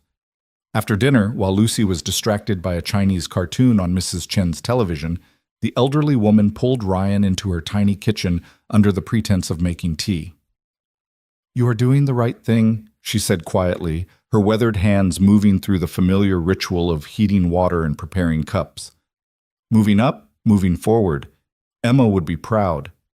Ryan felt his throat tighten at the mention of his late wife, Mrs. Chen was one of the few people who'd known Emma, who'd attended the funeral, who understood what her loss had meant. "I hope so. Sometimes I worry I'm making choices she wouldn't approve of." "Emma loved you because you protected people. That is who you are, in your bones. This new job, it is the same thing, yes? Just different method." She would understand. She'd also worry that I was getting pulled back into the life I left behind. Mrs. Chen turned to face him, her dark eyes sharp with the wisdom of 7 decades lived through war and migration and loss. "You are not going back. You are going forward in a direction that honors who you were while protecting who you have become. That is not the same thing. Do not confuse motion with regression, Ryan. You are not running toward your past. You are walking toward your future with the tools your past gave you. Big difference." The distinction settled something in Ryan's chest that had been restless for weeks. Mrs. Chen was right. He wasn't becoming the man he'd been 15 years ago. He was becoming someone new who integrated all his experiences, the guardian, the husband, the father, the protector who'd learned that prevention was better than intervention. It was synthesis, not regression. "Thank you," he said simply, "for everything. For taking care of Lucy, for being our family when we needed one, for not judging me when my past became public. Family does not judge. Family just loves and helps and makes dumplings." She pressed a container into his hands. "For your journey tomorrow. Eat them cold if you must, but better if you steam them first." The next morning arrived gray and drizzly. Typical Seattle weather that felt appropriate for endings and beginnings happening simultaneously. The moving truck was smaller than Ryan expected, a reminder that they'd accumulated less than he'd thought over the past 3 years. The furniture was mostly second-hand, the dishes were mismatched, the television was ancient, but every item represented survival and rebuilding, and he was grateful for all of it. Marcus showed up to help with the heavy lifting, along with 2 other security personnel from Lang Industries that Ava had insisted on sending. They worked efficiently and carefully, treating Lucy's boxes of toys with the same respect they gave Ryan's furniture, and within 3 hours, the apartment was empty except for memories and dust bunnies. Lucy stood in the middle of the vacant living room, her voice small and uncertain. "It looks so different without our stuff, like we were never here." Ryan knelt beside her. "We were here. This is where we became a team, where we figured out how to be a family of 2. That doesn't disappear just because we're moving forward. But what if I forget? What if I forget what it was like when Mom was alive and we were happy?" "You won't forget, sweetheart. I promise. And if you ever need help remembering, we'll look at pictures and tell stories and keep her alive in the ways that matter. Memories don't live in apartments. They live in us. Lucy nodded, though tears were streaming down her face. Ryan held her while she cried, letting her mourn the loss of familiar walls and the security that came from the known, even when the known was cramped and imperfect. Change was hard, growth hurt, but staying frozen in place hurt worse. The new apartment was in a neighborhood called Maple Leaf, tree-lined streets and well-maintained buildings, and the kind of quiet that came from having adequate police presence and community investment.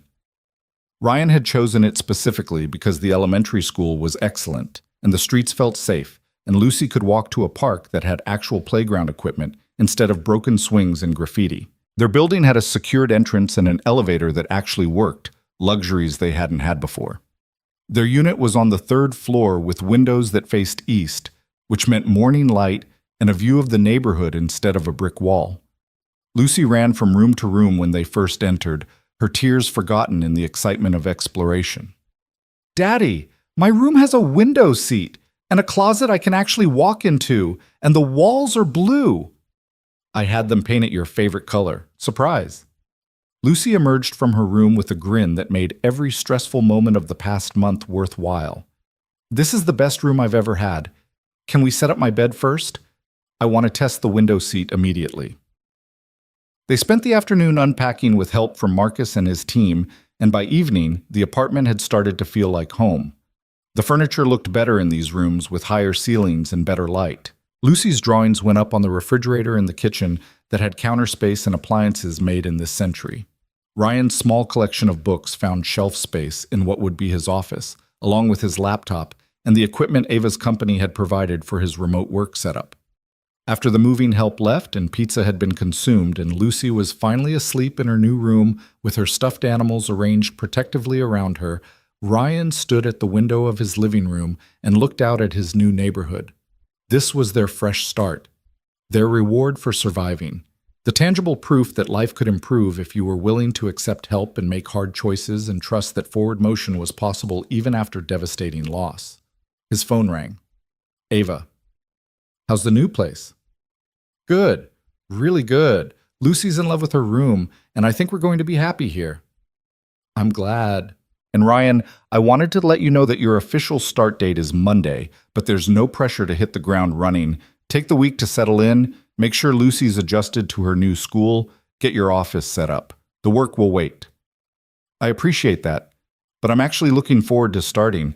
It's been a long time since I did work that felt meaningful beyond just paying bills."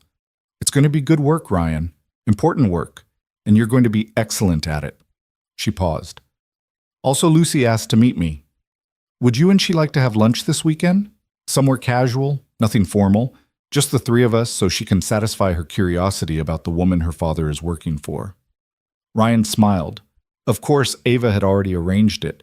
She was always 3 steps ahead, anticipating needs before they were articulated. "Saturday? There's a place near here that Lucy loves, makes decent burgers. Text me the address. I'll see you both at noon." Saturday came with unexpected sunshine, the kind of perfect autumn day that made Seattle residents forget about the 9 months of gray they'd endure before the next one arrived. Ryan and Lucy walked to the restaurant, taking their time to explore the new neighborhood, noting which houses had dogs in the yard and which streets had the best trees for climbing and which corner store sold the good candy. Ava was already waiting when they arrived, dressed in jeans and a sweater instead of her usual business attire, looking younger and more approachable than she had in their previous meetings.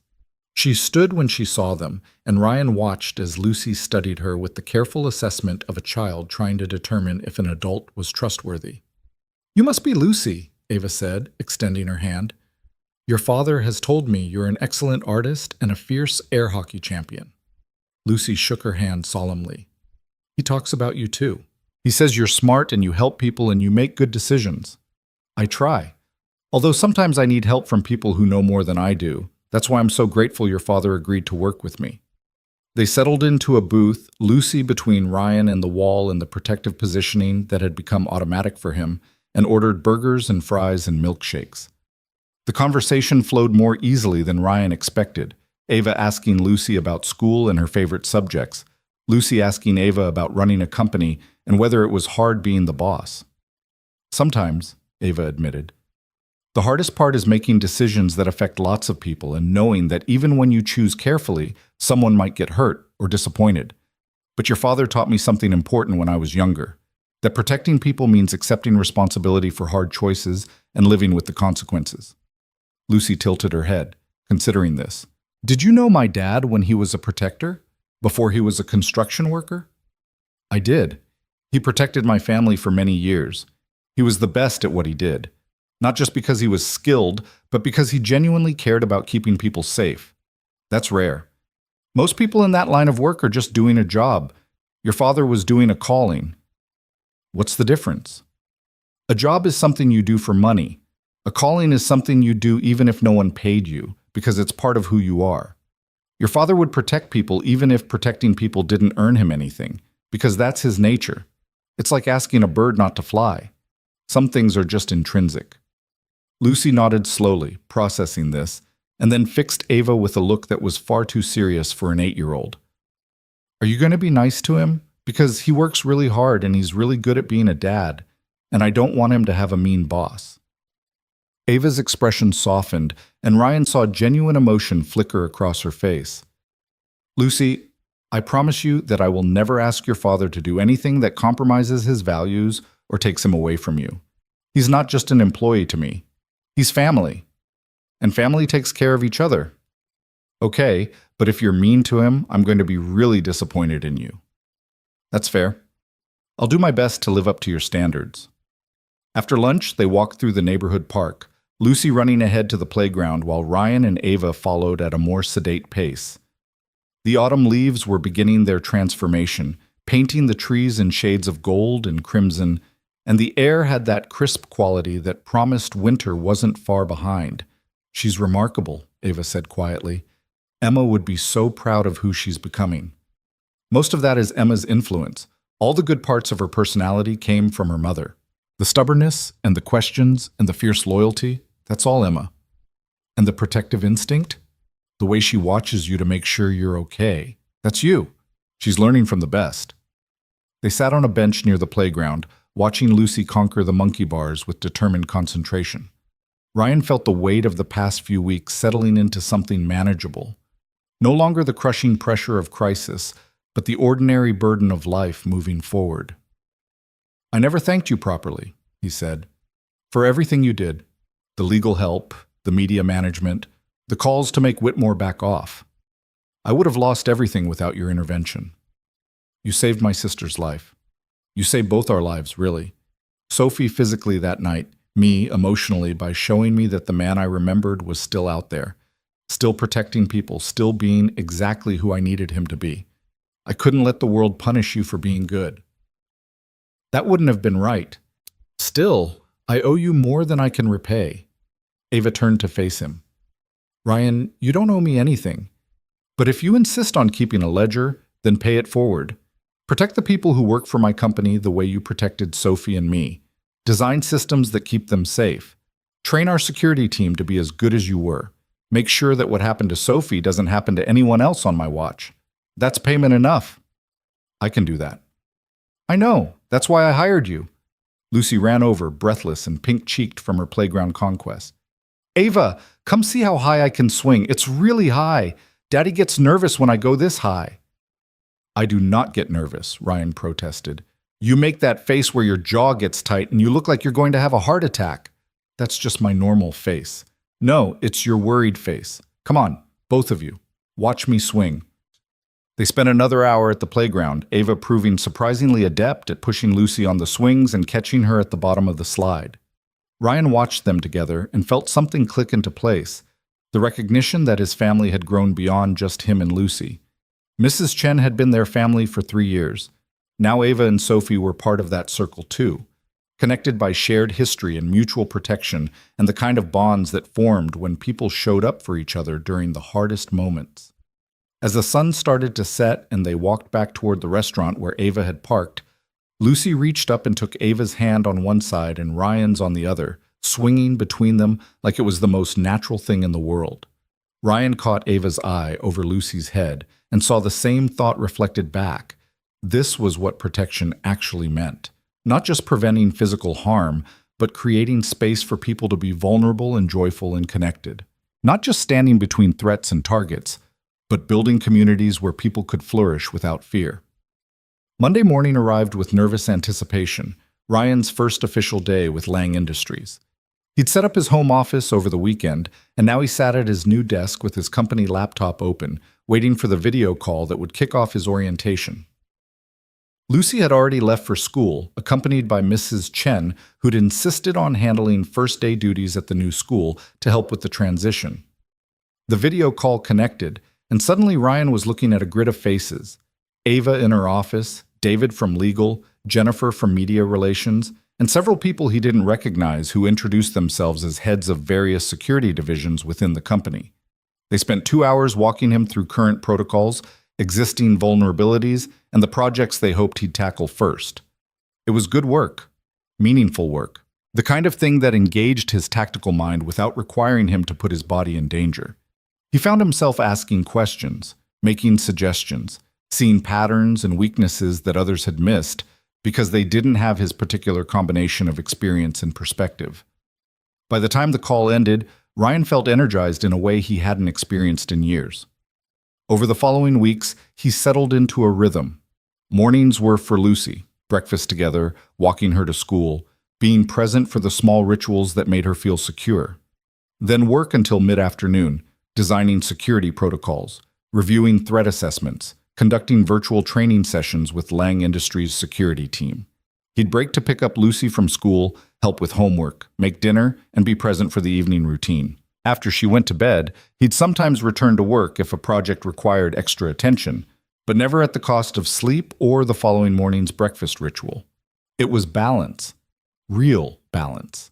Not the performative kind where people claimed to have it all figured out, but the messy, imperfect kind where some days worked better than others, and the goal was progress rather than perfection. 6 weeks into his new position, Ryan received an invitation to the Lang Industries holiday party. It was optional for remote employees, but Ava had added a handwritten note. "I'd really like you to come. It would mean a lot to the team to meet you in person, plus Lucy is invited, and there will be excellent desserts." Ryan showed Lucy the invitation that evening over dinner. "What do you think? Want to get dressed up and meet the people I work with?" Lucy's face lit up. "Will there be dancing? I like parties with dancing." "I don't know about dancing, but there will definitely be desserts." "Then yes, absolutely yes, we need to go shopping for a fancy dress." The party was held in a hotel ballroom downtown, elegantly decorated but not ostentatious, the kind of event that reflected Ava's taste, sophisticated without being stuffy. Ryan wore a suit he'd purchased for the occasion, and Lucy wore a navy blue dress she'd chosen herself, complete with sparkly shoes that she'd insisted were fancy but practical for dancing. They arrived fashionably late, Ryan's instinct to scan the room for exits and potential threats kicking in automatically before he consciously reminded himself that this was a corporate party, not a hostile environment. Though old habits were hard to break, and there was something comforting about knowing where every door was. Ava spotted them immediately and made her way through the crowd, Sophie trailing behind her. Both sisters looked radiant and relaxed, so different from that night in the alley that it seemed impossible they were the same people. Sophie especially had transformed. The haunted look in her eyes had faded, replaced by cautious confidence, and when she smiled at Ryan, it reached her eyes. "You came," Ava said, hugging Lucy first and then Ryan. "I wasn't sure you would." "You promised excellent desserts. I'm a man of priorities." "And dancing," Lucy added. "I was promised there might be dancing." "There is absolutely dancing," Sophie said, extending her hand to Lucy. "Come on, I'll show you where the dance floor is. Fair warning, though, I'm a terrible dancer." "That's okay. Daddy's worse." "Hey," Ryan protested, but Lucy and Sophie were already gone, leaving him with Ava at the edge of the ballroom. "She's doing better," Ryan observed, watching Sophie guide Lucy through the crowd with the careful attentiveness of someone who understood how precious children were. "She is. Therapy is helping. So is knowing that you're designing systems to protect our employees and contractors.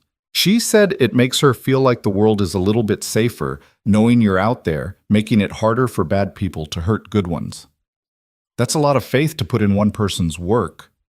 "You've earned it. The protocols you've designed in 6 weeks are better than what we developed over 5 years. You see things other people miss. It's your gift." They stood in comfortable silence for a moment, watching the party unfold. Employees laughing and dancing and celebrating a successful year, their safety and security invisible but present in the background. That was the work now. Not the visible heroics that got filmed and went viral, but the quiet competence that prevented situations from becoming crises in the first place. "I've been thinking about that night," Ava said quietly. "The alley. How random it was. How easily it could have ended differently. And I realized something. You didn't save Sophie that night. You'd already saved her 15 years ago by teaching her to be brave enough to live freely. You just protected the life you'd made possible. That's what guardians do. They create space for people to flourish, and then they maintain that space." Ryan considered this. "I never thought about it that way." "You should, because that's what you're doing now in this job. You're creating space for 3,000 people to do their work without fear. That's not less important than physical protection. It's more important because it's sustainable." The evening progressed with surprising ease. Ryan met his colleagues in person, people he'd only known through video calls and email, who greeted him with genuine warmth and respect. Several of them thanked him for specific protocol changes that had made their jobs easier or safer. One woman from the Seattle office pulled him aside to explain how his recommended changes to their parking garage security had prevented what could have been a serious assault the week before. "The new lighting, the camera placement, the panic buttons, all your suggestions. A guy followed one of our employees from her car, but she hit the panic button and security was there in 30 seconds. He ran. She was shaken, but unharmed. That wouldn't have been possible with our old system." Ryan absorbed this, feeling the weight of impact. "I'm glad it worked. That's exactly what it was designed to do. It saved her. Maybe saved her life. So thank you. On behalf of all of us who work late and walk to our cars alone, thank you for caring enough to think about our safety." After she walked away, Ryan stood at the edge of the dance floor and watched Lucy spinning with Sophie, both of them laughing as they attempted moves that were more enthusiasm than skill. His daughter looked happy. Truly, unreservedly happy in a way she hadn't been since before Emma died. And he realized that building a life where Lucy could be joyful and safe, where his work protected people without requiring him to sacrifice his presence in his daughter's life. This was the future Emma had wanted for them. He'd spent 3 years believing that becoming someone different meant abandoning everything he'd been. But that was wrong. Integration, not abandonment. Using his skills for good without letting them consume him. Being the guardian and the father simultaneously, not sequentially. That was the lesson he'd been too stubborn to learn until circumstances forced his hand. His phone buzzed. A text from Mrs. Chen with a photo attached. She'd taken a picture of the drawing Lucy had made at school, the one titled "My Hero Daddy." It showed a stick figure, man with a cape, standing between two smaller stick figures and a scribbled dark shape labeled "Bad Stuff." The man's cape was decorated with stars, and above the scene, Lucy had written in uneven letters, "My daddy protects people because he's good at it, and he loves us." Ryan stared at the image until his vision blurred, overwhelmed by the simple clarity of a child's understanding. She got it. Despite all his worries about what the viral video might teach her, despite his fears that she'd see violence and think it was acceptable, she understood the distinction between protection and aggression. She understood that his actions came from love, not anger. She understood him. Ava appeared at his elbow, following his gaze to where Lucy and Sophie were now attempting to teach a group of executives the choreography from some movie Ryan had never seen. "She's wonderful. You've done an incredible job raising her. I'm just trying not to screw her up too badly. That's all any of us can do. Try our best and hope the love carries them through the mistakes." Ava paused. "My father used to say that the measure of protection wasn't preventing all harm. That's impossible. The measure was giving people the tools and the confidence to handle harm when it inevitably came.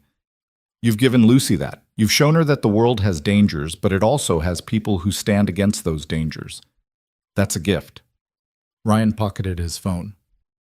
"Speaking of your father, I've been meaning to ask, what did he think when I left? Did he understand?" "He did. Better than Sophie and I did at the time. He said you'd earned the right to build your own life. that 7 years of service was more than anyone should ask, and that the best guardians knew when to step back so others could grow into their own strength. He was sad to lose you, but he respected the choice. And he was right. We did grow. We learned to protect ourselves. We learned to be brave without you standing behind us. But you still needed protection. Sophie proved that. Sophie proved that even strong people have vulnerable moments. That's human. What matters is that when she needed help, help was available. You were there, Ryan, not as our employee, not as someone obligated by contract, but as someone who saw a person in danger and couldn't walk away. That says more about who you are than any job title ever could. The DJ transitioned to a slower song, and couples began pairing up on the dance floor. Lucy ran over, breathless and grinning. "Daddy, come dance with me. This is the perfect song for dads and daughters." Ryan let himself be pulled onto the dance floor, Lucy's small hands in his, and they swayed to the music while she chattered about the party and the desserts she'd sampled, and how Sophie had promised to teach her about art if Lucy promised to teach her about air hockey. Around them, other parents danced with their children, other couples moved and practiced rhythms, and the ballroom was full of the sound of people celebrating survival and success and the simple joy of being together. This was what he'd been protecting all along. Not just individual lives, but the possibility of moments like this, ordinary moments that became extraordinary because they represented safety and connection and the freedom to be vulnerable without fear. This was the work. Not the viral video moments that everyone saw, but the quiet accumulation of days where people could laugh and dance and trust that someone was thinking about their security even when they weren't. After the party, Ryan drove home with Lucy dozing in the back seat, exhausted from dancing and sugar and the excitement of being part of her father's professional world. He carried her up to their apartment, tucked her into bed without waking her, and stood in her doorway watching her sleep like he'd done 1,000 times before. "Thank you," he whispered, though whether he was talking to Lucy or Emma or the universe in general, he couldn't say. Thank you for giving him this chance. Thank you for the people who'd shown up when he needed them. Thank you for the reminder that heroism wasn't about viral videos or public recognition, but about the daily choice to protect and nurture and create space for people to flourish. His phone buzzed one more time. A text from Ava. "Thank you for coming tonight. It meant a lot to everyone to meet the man behind the protocols. You're exactly what this company needed. You're exactly what I hoped you still were. The guardian who understood that protecting people meant more than just keeping them alive. Sleep well, friend. You've earned it." Ryan typed back a simple reply. "Thank you for remembering, and for reminding me who I was meant to be." He set his phone aside and walked to the window, looking out at his neighborhood bathed in streetlight and shadow. Somewhere out there, people were walking home from late shifts, feeling safer because of systems he'd designed. Somewhere, a parent was picking up their child from daycare, protected by protocols he'd implemented. Somewhere, someone was living freely because someone else was thinking about security so they didn't have to. That was the work. That was the calling. And for the first time in 3 years, Ryan Cole felt like he was exactly where he was supposed to be, doing exactly what he was meant to do, protecting exactly the way he was meant to protect.